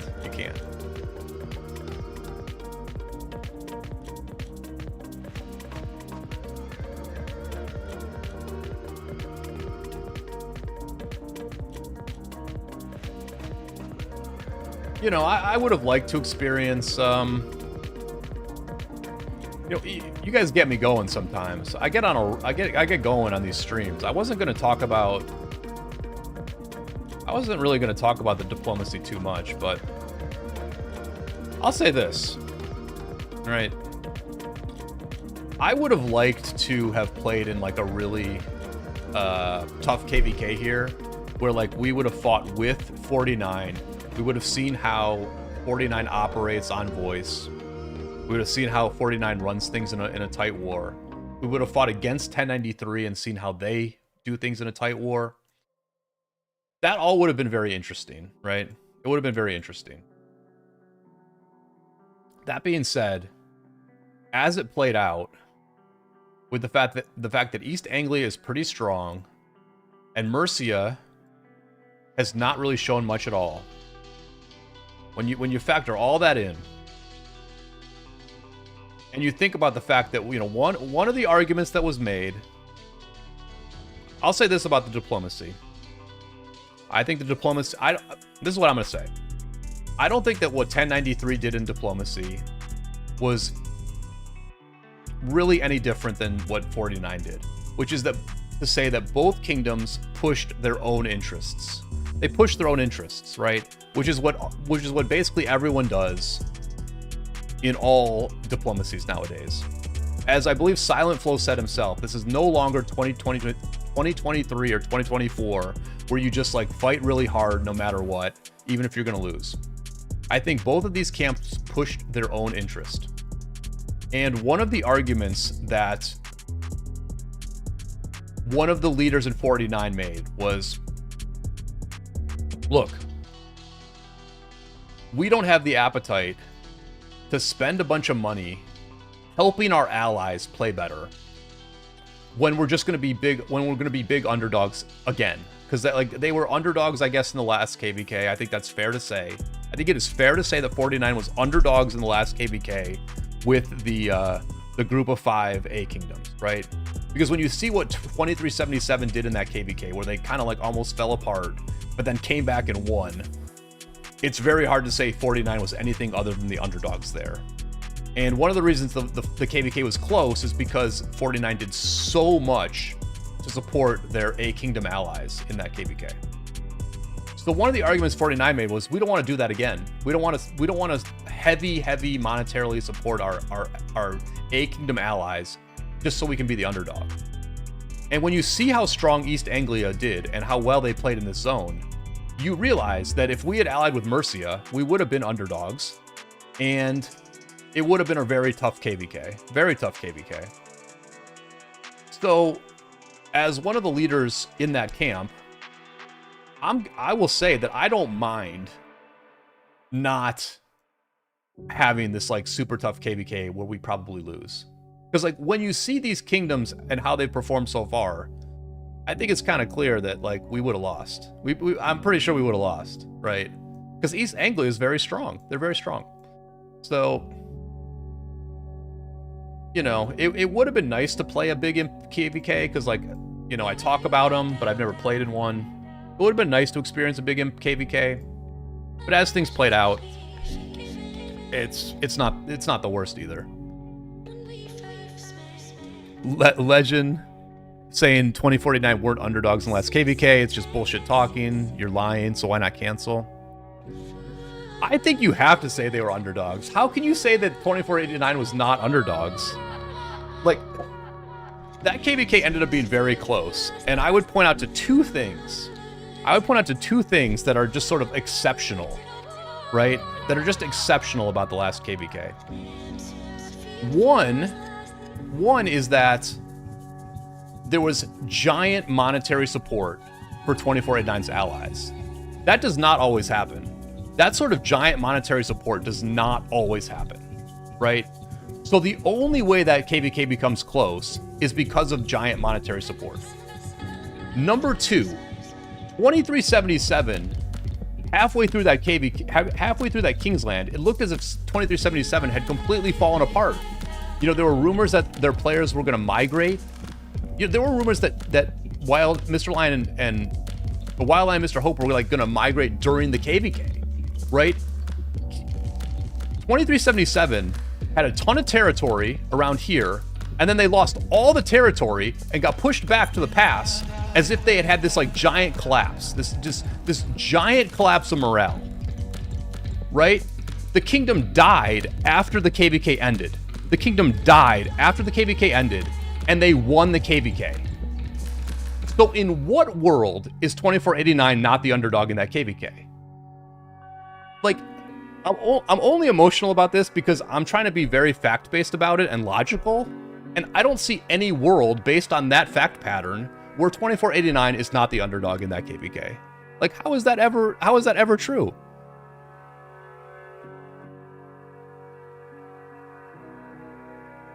I mean, the cancel, listen, man. I mean, should we have canceled? Maybe we should have canceled. I mean, if I'm going to be honest about everything, I'll say maybe we should have canceled. I don't know. I mean, I don't think I've typed the word cancel in any Discord during this entire thing. Like, I don't have anything to do with that, man.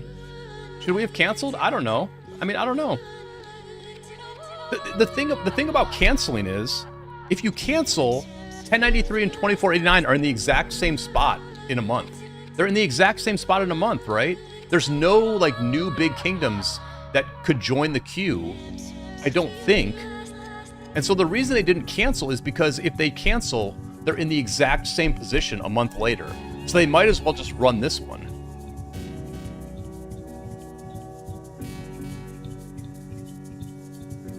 DRGN, I want to be fair to everybody, right? 49 versus 1093 was stalemated for 9 days. Now they have 770 and 1093 lost like 50 players. Listen, I will accede that we are stronger than 1093's camp. I didn't really think, but you guys are but the thing is, you guys are overrating my kingdom. You guys are seriously overrating my kingdom if you think we can have some huge impact on this. Because we would just run out of speed ups, dude. We would just run out of speed ups. Like, we would help a lot, yes. Okay, we would help a lot, yes. But like, I think people are overestimating the impact that my kingdom can have on a war. Like, if this war is gonna last 10 days, man, we're just all running out of speed ups. We're all running out of speed ups. Like every single one of us. Yeah, camp versus camp in this. Enough people have said that we're the stronger camp that I will say that we are the stronger camp. But that doesn't mean we have to automatically take the shitty fucking ally. Like, we don't have to take the shitty ally, and 49 does not have to dump a bunch of money into the ally to make it a competitive KvK. They have no ethical obligation to do that, and like, based on the way every kingdom in this game operates, they have no obligation to do it for that reason either. Like, they just don't have any obligation to take like the weaker ally in this KvK after they were the underdog the last time. No, you will not run out of speed ups. Legend, now you're not making any sense. Like, now you're not making any sense, dude. We were in 49 for like 3 days. Like, I literally made a video telling you how many days of speed ups I got being in 49. I got 50 days. That's like 4 hospital heals. Like, my time spent in 49 is gonna heal my hospital 4 more times. Wild says having pilots doesn't matter if your account doesn't have 20 billion each and 2 to 3k days of speeds. Yeah, the pilots don't matter at all, dude. Dude, we don't need pilots, man. We do not need pilots. Like, we have friends. Like, I don't know, man. Yeah, like, 489 is not... Listen, the way 49 would make our kingdom better, and the real impact we would have in a war like this is the fact that we are in a ball with 49. Like, our very good players with our very good accounts, we are in a ball with 49, and then in the field, I think we would have just beaten 1093's ball. Like, I think we would have consistently beaten 1093's ball. And that's how we're stronger. But, like, if 1093 can last long enough, our players would run out of speed ups. They would run out. Now, I will give you, again, I will give you that we are the stronger camp. I'll give you that. I'll give you that we're the stronger camp. But, I mean, I'm glad we didn't take... I'm glad we didn't take this ally, personally. I don't know. These guys literally wanted to cancel as soon as the matchmaking happened. Like, they wanted to cancel right away. Like, they wanted to cancel right away, and then you want 49 to, like, pay for their pilots and war leads? I don't know, man. I don't think 49 has to do that.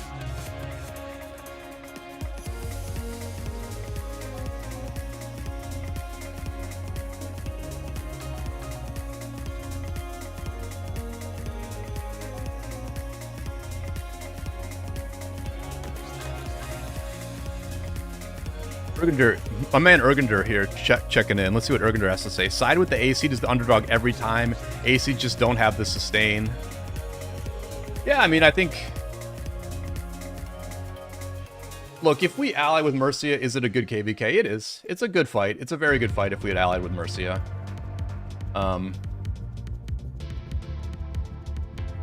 It's a good fight. It's a good fight. But I don't know, man. I don't know how close it is. I really don't know how close it is.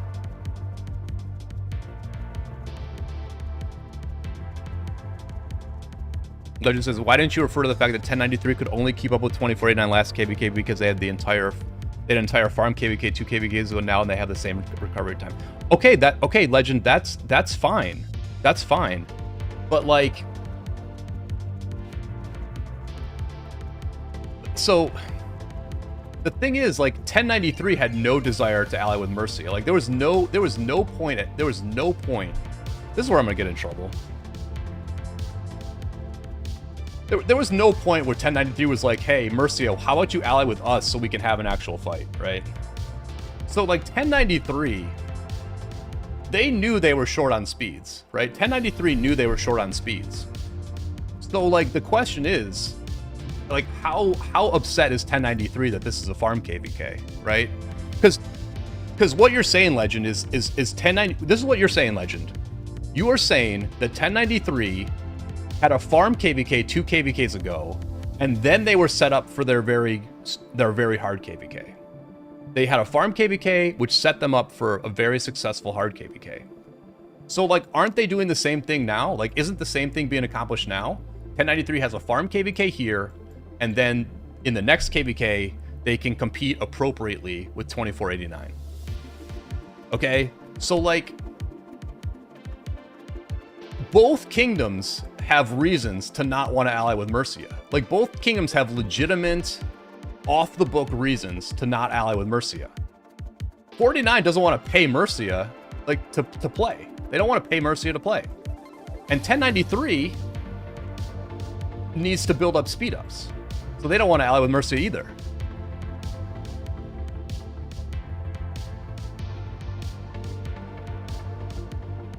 DRGN says the literal fair KvK is 93 plus 3672, end of story.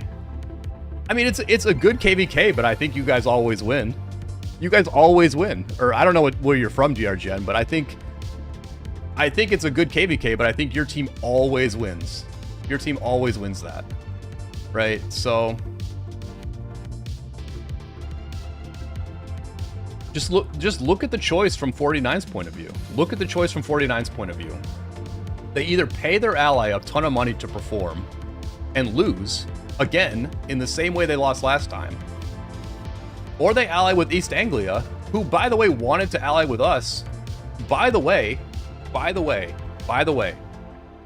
if East Anglia wanted to ally with 1093, that would simply be the matchup, right? Like, East Anglia decided who they were going to ally with, right? There was no, as far as I can tell, there was no pre-ally. East Anglia simply decided. They decided to ally with us. If East Anglia decides with 1093, we got a game. They didn't do that. So 49 either loses with Mercia or they win with East Anglia. And they chose to win with East Anglia. Oh, you're in red. Okay.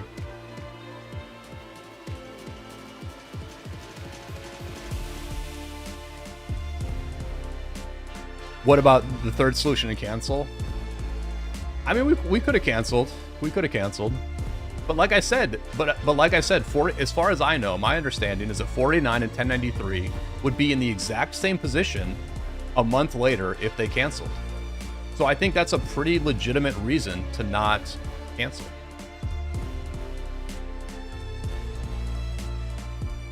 Wild says, Dragon, there's no world in which your camp holds over a day in KL. Then 49 just gets violated for a couple days until they finally call it.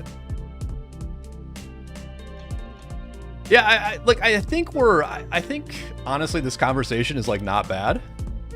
I think this conversation is not bad, guys. Because you know, DRGN is saying fair things, that, you know, the fairest KvK is yellow with red. That is the fairest. But I'm saying, and some people in the chat are backing me up, I'm saying that 49 is making rational choices with what they did, right? So, yeah, I mean, I guess I'm glad I got that across. Is this altar? I don't want to get ganked at the altar. Who's this? What is this? Let's go. Let's go.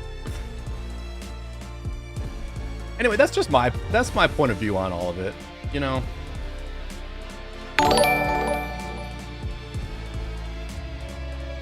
Roby, thank you for the sub. Appreciate it. Thank you all for watching.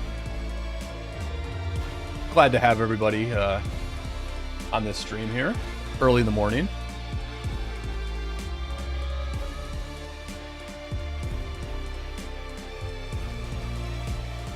Matchmaking would be different. Yeah, I don't know. I don't know exactly how. I don't know exactly how the matchmaking would be, but you know.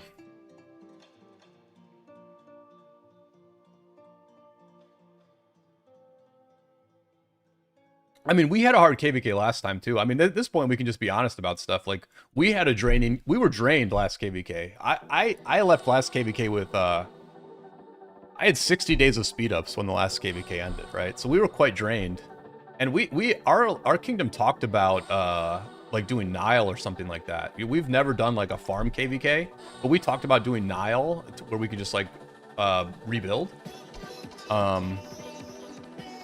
So like we got a farm KvK anyway, and we're like getting to spend some days in 49. We're gonna get some autarchs. We might get a star. I don't know how the star is gonna get figured out. I have no idea. So like, it's not the worst. It's not the worst, you know. It's not the best and it's not the worst. And I can understand why Mercia is pissed, but I'm gonna say this: I don't know if the people in the chat are leaders or not. I don't know if the people in the chat were in Diplo, but Mercia didn't exactly handle themselves well in Diplo chat, right? Like, Mercia wanted to ally with us, and then they insulted us the entire time, right? Like, it was like, we will only ally with you, or we're gonna make this a farm KvK, and also you're a bunch of scumbags, right? Like, they wanted to ally with us, but then they also just, like, non-stop insulted us the whole time. So, like, they just did a very poor job in diplomacy. And, like, the thing is, here's the thing. East Anglia basically had, like, one dude talking.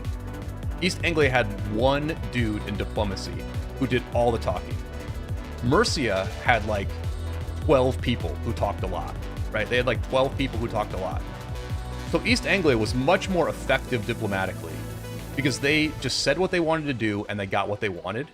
And Mercia was just popping off. Like, you just had people from Mercia popping off all the time about and saying things that were contrary to their own stated interests. They said they wanted to ally with us, but in diplomacy chat, they were total enemies to us the entire time.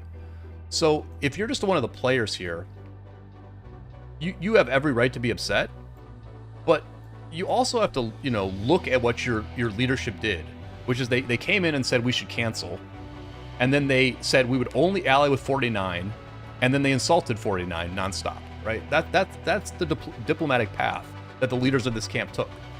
So you got to look at that too. You got to consider that as well. Two kingdoms from East Anglia wanted to ally with 1093. What am I lying about? I'm not lying about the fact that one dude talked in there. I mean, maybe, like, other people talked every once in a while, but ultimately they had one representative. What you're saying? Two KDs from East Anglia wanted to ally 1093. That doesn't mean that I'm lying about them having one representative. They had one strong voice. I mean, maybe someone else talked once in a while, but there was basically one dude who did all the talking. And I'm just saying that's more effective. That's more effective diplomacy than having 12 different people popping off nonstop. Like, that's just crazy. That's crazy diplomacy right there. That's bad diplomacy, right? Like, that's just bad diplomacy, period.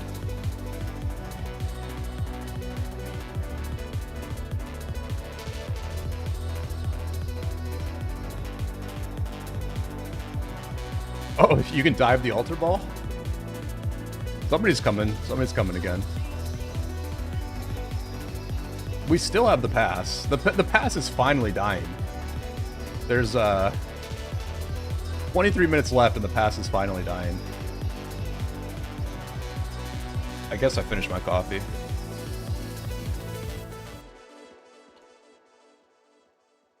I can accept two things that I didn't necessarily acknowledge early on. I can acknowledge that, like, we are a stronger camp than 1093, and I can acknowledge that canceling might have been the best option.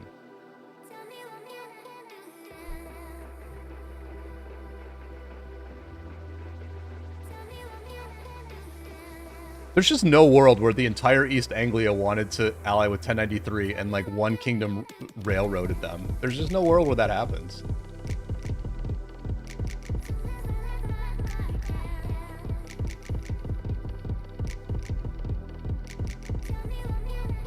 So we're just chilling at this point. I mean, we're just chilling. We've got, like, these frost cities that are keeping everybody cool. So, you know, we're just kind of chilling.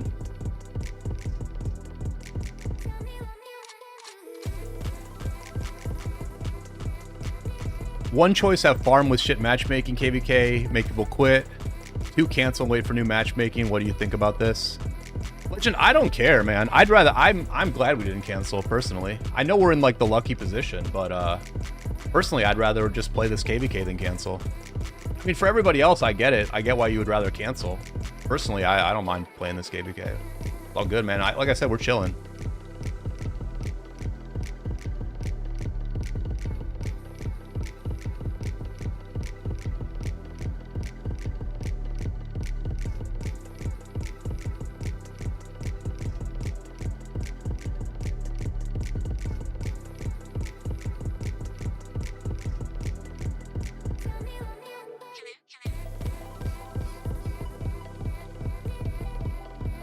Yeah, everyone just plays to their best interest, you know.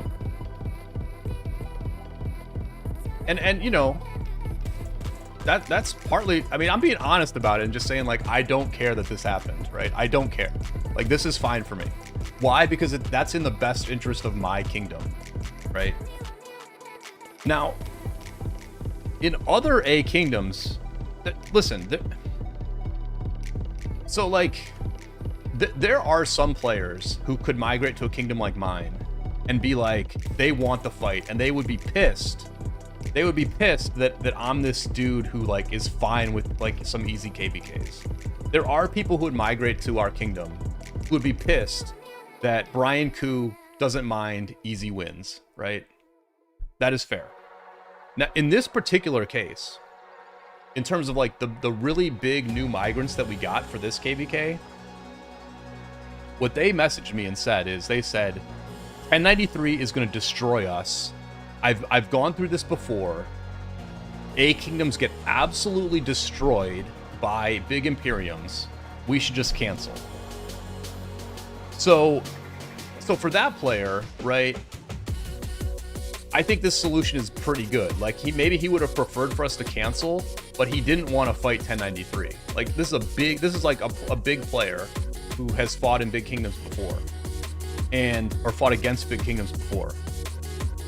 So like, it depends on who you have as players, right? In some A kingdoms, you're gonna have players migrate out after a farm KvK. I think I have enough stalkers, but I didn't check. Oh, I've got 2 out of 3. Oh no. I think I failed this quest. I think I just failed this quest. Or there's one more. Like, in some A kingdoms, you're going to have players who will quit because of a farm KvK, but that's just not our situation. You know, we're like more of a family kingdom. We're not like a super competitive A kingdom. We're more like a family A kingdom. So, honestly, really haven't had, like... I mean, some people are probably upset about it. Some people are upset, I'm sure. But, thank you for the sub. But, haven't really had too many complaints. So, yeah, you just have to play to your own kingdom's interests, right? I mean, if we had players who were, like gung-ho, always wanted to fight, and like early in the matchmaking, I had people messaging me if they had been like, hey, don't make this a farm KvK. We have to have good fights or I'm gonna leave. If we had a bunch of players doing that, then maybe I would have like pushed harder to ally with Mercia or something like that. But that just wasn't the case. So like, we just chilled, you know? So like, we played to our own interests. 49 played to its own interest. I think 1093 played to their own interest.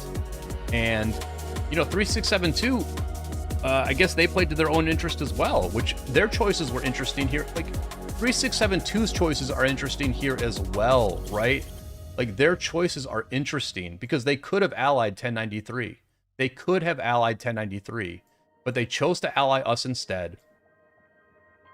And they're going to get the win, but I don't know if they're going to get the star or not. I really don't know how it's going to get figured out. I have no idea, right? So they made an interesting choice because they could have just allied 1093. They could have literally just allied 1093. So why did they make the choice they did? I don't know exactly. I really don't know exactly, right? They might be closer with 49. Like, they might have more friends in 49 than they have in 1093. That could be. And, you know, diplomacy and networking is part of the game, and it gives you advantages sometimes. They might be thinking about the future and who they're going to ally with and work with in the future. I don't know. I don't know why 3672 made the decision that they did. But I do know that almost every kingdom in this KvK, as in all KvKs, they made decisions in their own, and they talked in their own best interest. So, you know, just frame it like that. And look, you can make judgment calls. You know, if like 1316, you know, they ruined the KvK they were in. It's not enough to just say, that they played to their own best interest, right? You can say that 13-8-16 behaved badly and really ruined a KvK unnecessarily. You can say that. You can make like a judgment call. You can make an ethical read on like what 13-16 did. And you can do the same for 49. You can do the same for 49, and people have done that. They've done that in my chat today, right? You can do that. But just acknowledge that that's pretty much what everyone is doing in Rise of Kingdoms pretty much all the time now, is they're making decisions in their own best interest. And it can at times be unreasonable, and it probably has hurt the community, you know, overall, that people are not being more selfless. But in a world where everyone else is acting in their own interest, you cannot be the only person or the only kingdom to behave selflessly. And as Silent Flow said, this is not 2023, 2024 anymore, where people behave selflessly and fight hard no matter what. So like even one of the leaders of 1093 is sort of acknowledging in his own way that nowadays everyone acts in their own self-interest. So, you know, that's just where we're at, you know, and it's not perfect. It would be better if people were a little bit more selfless. But let's not create these binaries where like some people are the good guys and some people are the bad guys. Because based on my observation, that's not the way to frame this if you want to be honest about it.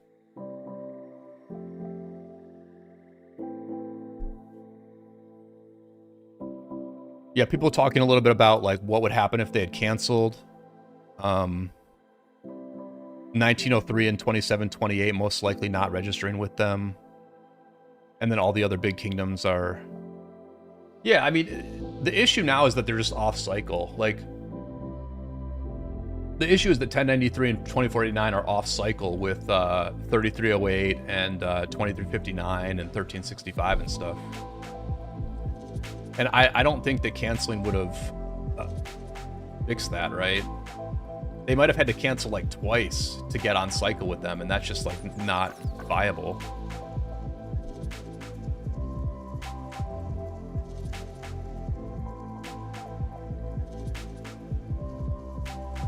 Yeah, Wild's making a point that I agree with. More would quit and migrate if they got violated in a 2v1. Yeah, I mean, man, if you're 49 and you are the underdog in 2 straight KvKs and you lose both KvKs to 1093, you're playing with fire. You're playing with fire at that point. You're literally playing with fire at that point if you're 49, right?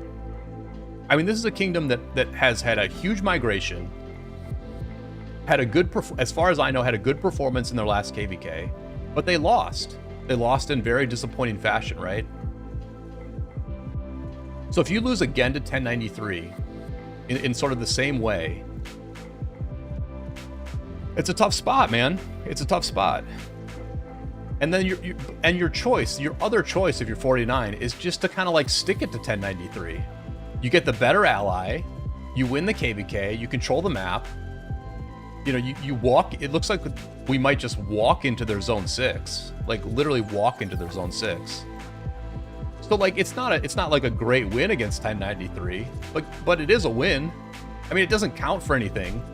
Like in the history books, this win doesn't count for anything, but it counts for something in terms of like the autarchs that you get. It counts for something in terms of the autarchs you get, and it counts for something in terms of the territory that you're able to barb chain on.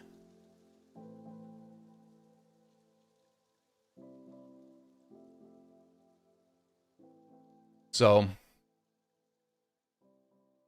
anyway,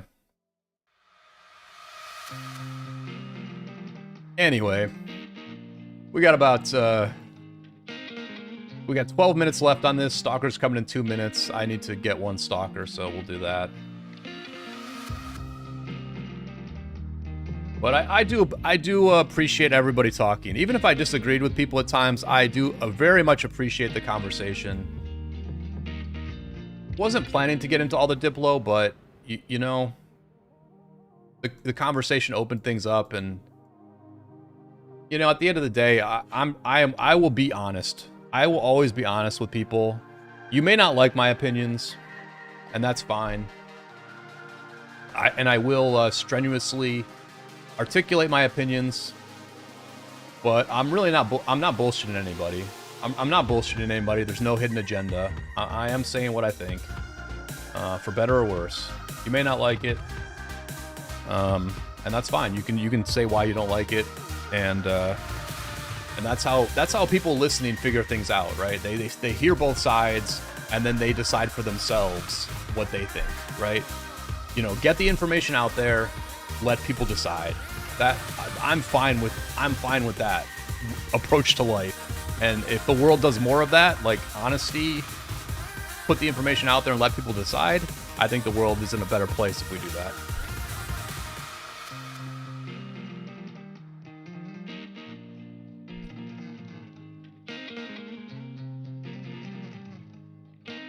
And you know, ultimately, we did get a fight. Nobody can call this a farm KvK. We fought for like half an hour today. You know, I got almost 1 million KP probably, maybe. Yeah, I got almost 500,000 KP already in this KvK. How can you call it a farm KvK? I almost finished the Faith #1 quest. There's D kingdoms who call this a good war right here.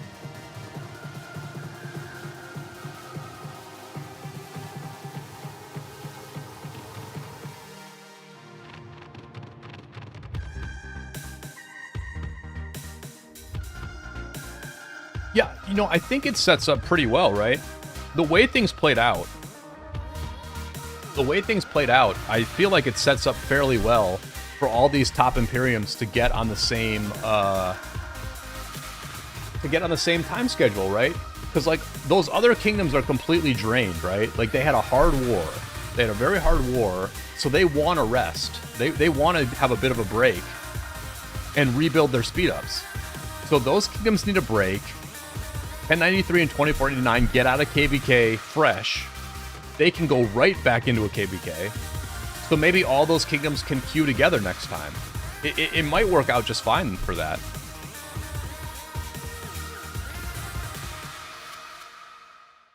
No, DRG, and I'm saying the community can decide what they think about it, dude. Like, it's just that they, like, you just give all the points of view, and then people can decide what they think, you know?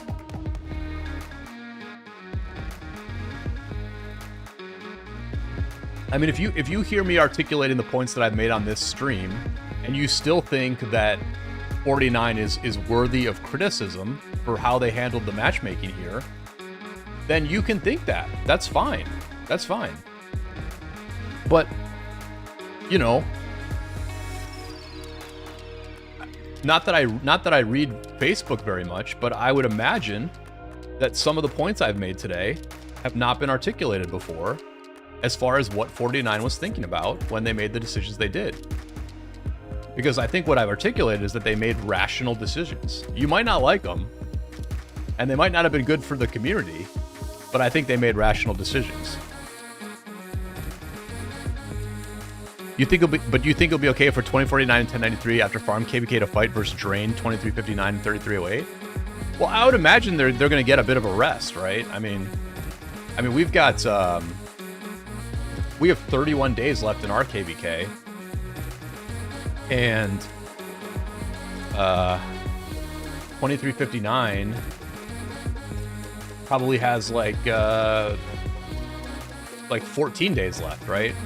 So they're gonna get, and we have to wait for the map to close too. So they're gonna get like 20 days. They're gonna get 20 days of recovery time before everybody's out of KvK, right? I know that's not a lot, Legend. Like 20 days of recovery time is not a lot, but then maybe they wait a month or whatever they need to wait, but then they're all on the same schedule. It's not the worst. It's not the worst.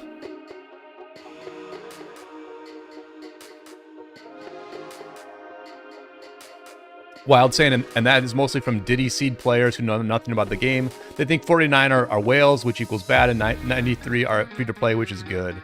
Yeah, that's all I'm saying, man. I'm just saying, like, let's flatten it out a little bit. Let's flatten out the, like, the ethics here a little bit. You know, everyone's pushing their own interest. Some people might be better about it, but everyone's pushing their own interest. And I forgot to do stalkers again. And now I'm really dust. Now I'm really dust. Oh my gosh. I'm the worst. I am literally the worst. Look at this. Oh my gosh. Ugh. I'm the worst. At least I'll pick up a Book of the Covenant. At least I'll get a Book of the Covenant out of this. Unbelievable. Sit at the altar doing nothing for 2 hours and can't kill 3 stalkers. I am a clown. You guys are right. I am a clown.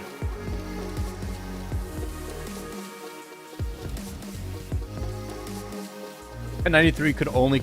Let's just saying 1093 could only compete versus 49 last KvK because they had a farm KvK 2 KvKs ago. I think these are... That is true. I think that 1093 does need more time to recover than 49. Yes. I think that is part of the meta that is occurring here, is that both of these kingdoms probably know that 1093 needs more time to recover than 49 does. Yes. That's part of it. And, you know, 49 probably doesn't like being on 1093's timetable, and 1093 probably doesn't like being on 49's timetable, right?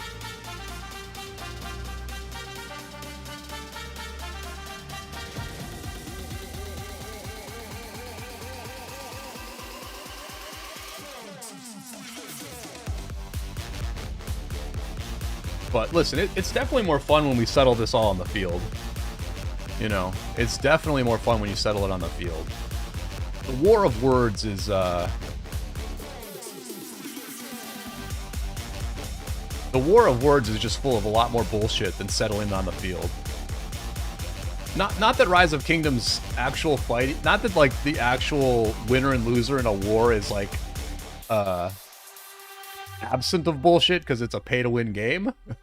Like, this game is very, very pay-to-win, and there's like, you also pay pilots, and now people are paying war leads as well, so like, there's plenty of bullshit in like the actual game itself, but, you know, it feels a little bit more reasonable to win on the field than to win the war of words.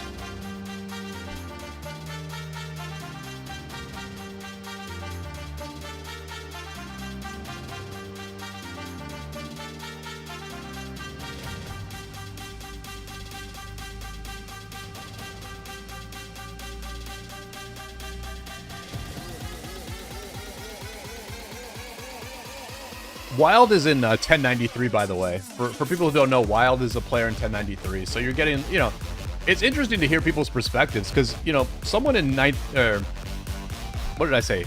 Someone in 1981, they could just as easily be very critical of 49 here. Like, it just depends. Like, it depends on how you think about things, right? I mean, so.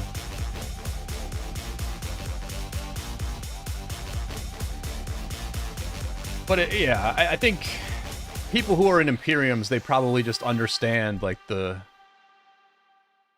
cold reality of things a little bit better.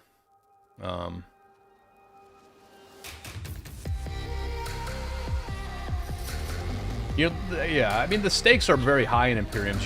You don't want to make like bad decisions as leaders to where like your kingdom falls apart because of like the choices you made in matchmaking, right? You know, at the A level, it's a little different. Like, there's less pressure. And so, like, you know, for my kingdom, you know, I would agree that we have a bit of a tendency to, like, take the easier side of KvKs. And so, you know, if we take the underdog role in the future, that may be something that we need to do. It might be something that we need to do, you know? Because we've had a couple easy ones for sure.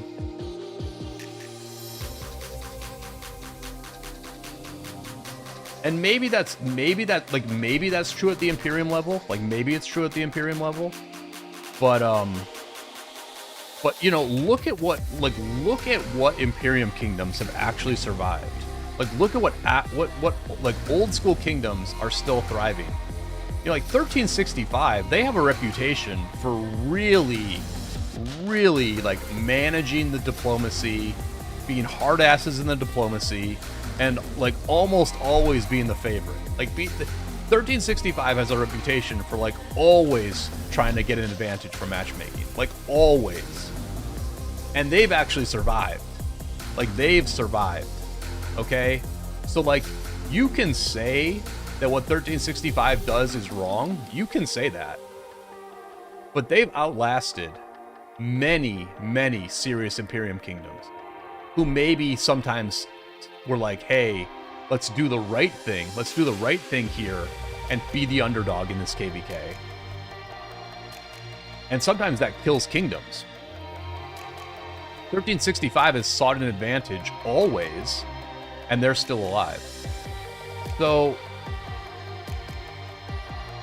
like, did 1365 do the wrong thing because they were selfish? Did 1365 do the wrong thing because they were selfish?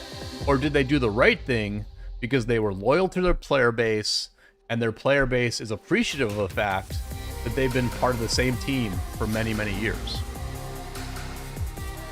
That's tough to say. That's a tough one. I don't want to sit here and say that 1365 did the right thing by trying to get an advantage in like every single KvK they've ever played. I'm not going to say they did the right thing by that, because I don't believe they did the right thing. It doesn't feel right to me. But the fact that they've survived and they're still, you know, they're really doing right by their long-term members who like enjoy the fact that they've been in the same kingdom for many years.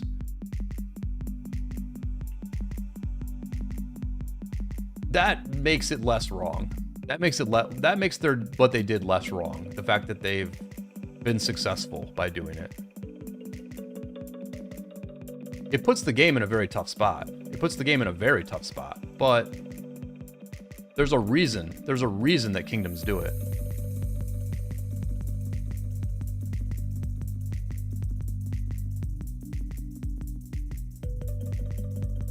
I mean, there might be some downsizing. Who knows? Oh, I need to send my farm home too. My farm's in deep trouble. My farm is in deep trouble.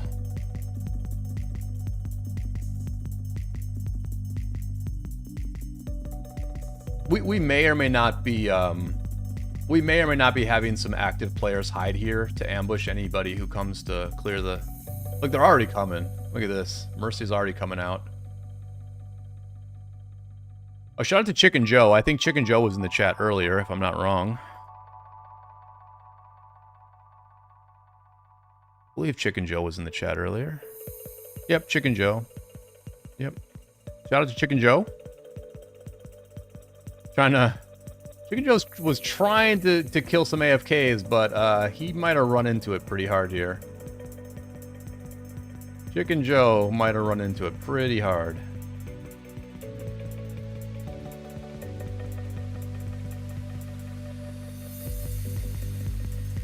But they're gearing up. They're gearing up for the ambush here.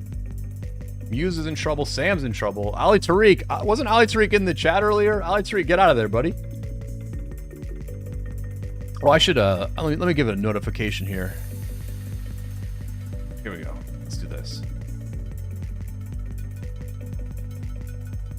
This is where you tell people that the rune is over, or the altar is over, go home. Altar is over. Go home fast or die. There we go. Jan's in trouble. Oh, some of my good friends here are in trouble for sure. Looks like my farm is getting home safely, so that's good. There we go. There we go. Well, first altar's in the books. Wasn't quite what I expected in terms of action, but we had a good conversation in the chat, so I appreciate everybody so much. It makes these streams way better when the chat is active. Way better. The streams are way better when the chat is active, so thank you all so much for chatting, keeping this thing interesting. Mr. Hee Hee, how's it going? Goon, how's it going?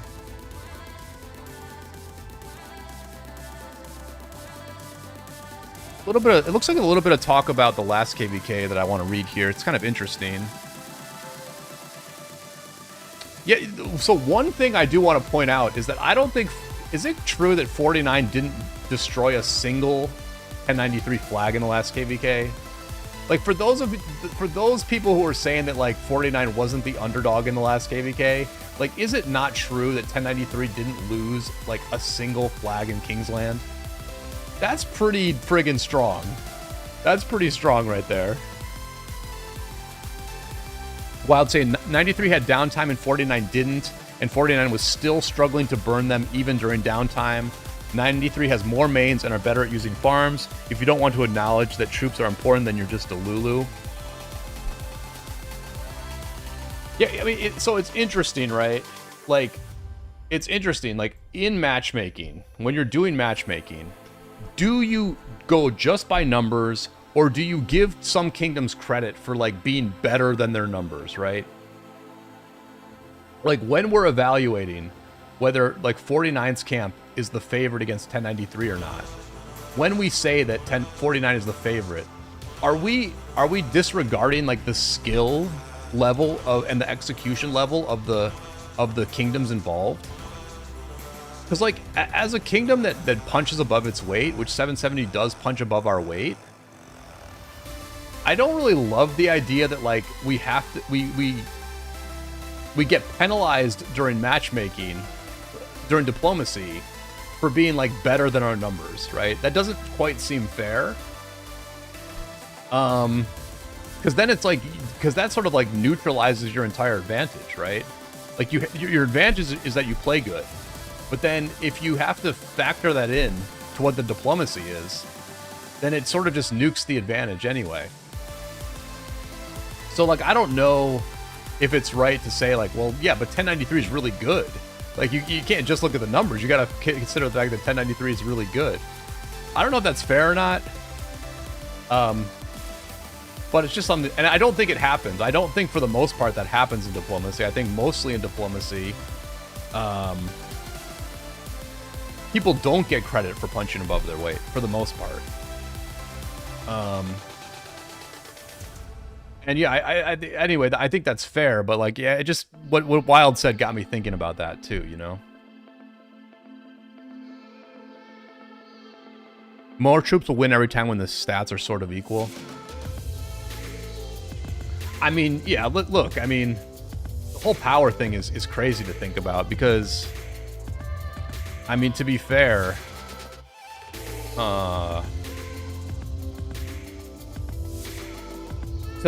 like, there's a, you know, this one camp, or this one kingdom in Mercia, 3213 is, like, massive.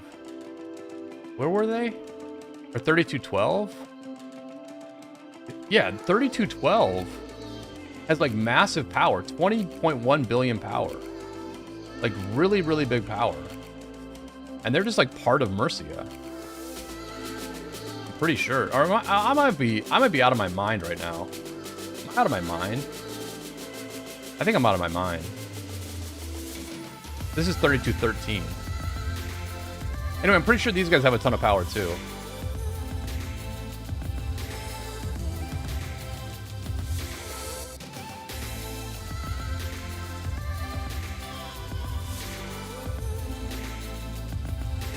No, legend. I'm ending the stream instead of going through the entire KvK history. Forget that.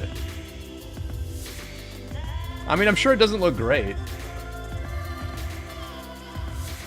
But, like, you have to give 2049 credit for making the last KvK extremely good, right? It was, like, the biggest... It was the most KP in history, to where, like, tons of content creators covered it extensively. They did very well. You know, they did very well for themselves streaming that KvK. Lilith themselves made videos, like, recapping that KvK. It was, like, one of the biggest KvKs ever. Very successful. You have to give 49 credit for making it that successful. Like, Arvix is the reason, or Arvix is probably the biggest reason that KvK was as good as it was. So, like, you have to give 49 credit for that, you know? And, like, I don't know enough about, like, when they dodged, when they didn't die. I don't know enough about it. I know that when they were campmates with 960, that was ridiculous, right? I know that was ridiculous when they were campmates with 1960. That was crazy. For the other ones, I don't really know enough about them.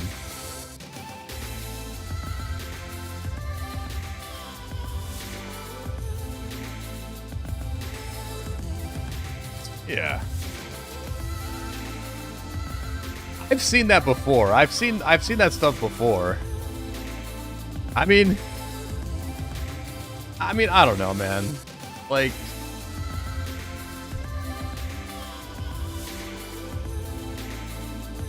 I think some of that is like ancient history, though. You know what I mean? Like, some of that is ancient history because 49 got a lot of players from 960. They got a lot of players from 960. So they've got like new leaders, all that stuff. Or, you know, some new leaders. I know their core leaders are old school, but you know, like what 49 is now, they have to be legitimate to the kingdom they are now, right? They have to be legitimate to the kingdom they are now. And they didn't want to be underdogs in 2 straight KvKs where they have to support their A kingdom allies again. Like, they just did that and lost. So, like, I mean, whatever they did in the past, it's like, I think when you take their last 2 KvKs together, it's pretty reasonable. And they've got a bunch of new players they have to answer to. They have a bunch of new players they have to answer to, right? And this KvK is probably not a great answer for those new players. So in 2049's next KvK, they're gonna have to answer to all the new players they got, right? If what you're saying, Legend, is that 49 has taken a bunch of KvKs where they had the advantage, then what I would say is they have to answer to the players they have. They have to answer to the players they have, one way or another. If the players are okay with that, then they can, and if that's what they did, then they can keep doing it. But if their players want really hard fights, then guess what? They're going to have to get into some very tough fights. So I honestly think a lot of that is just ancient history and like doesn't matter. It doesn't matter because you have to answer to like what your kingdom is today.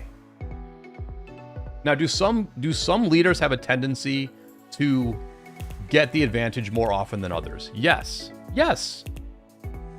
Do I lean towards getting the advantage more often than not? Yes, I do. I do lean that way. I do lean that way. And some players in my kingdom might not like that. And some players in my kingdom who might consider migrating to 770 might not like the fact that we get into more easy KvKs than like the most hardcore kingdom that's ever existed. They might not like that.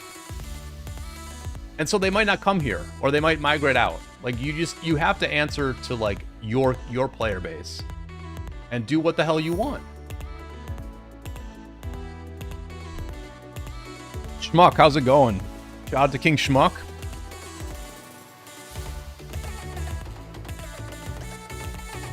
We're chilling. Altar just finished.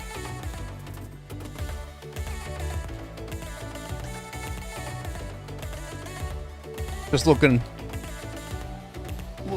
what's going on elsewhere for a bit, but I do appreciate everybody hanging out. I think I'm gonna call it here at this point. Not trying to dodge you, Schmuck, but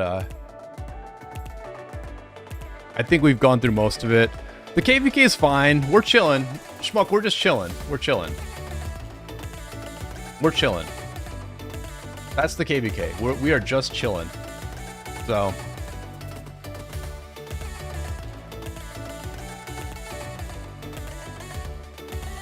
you know,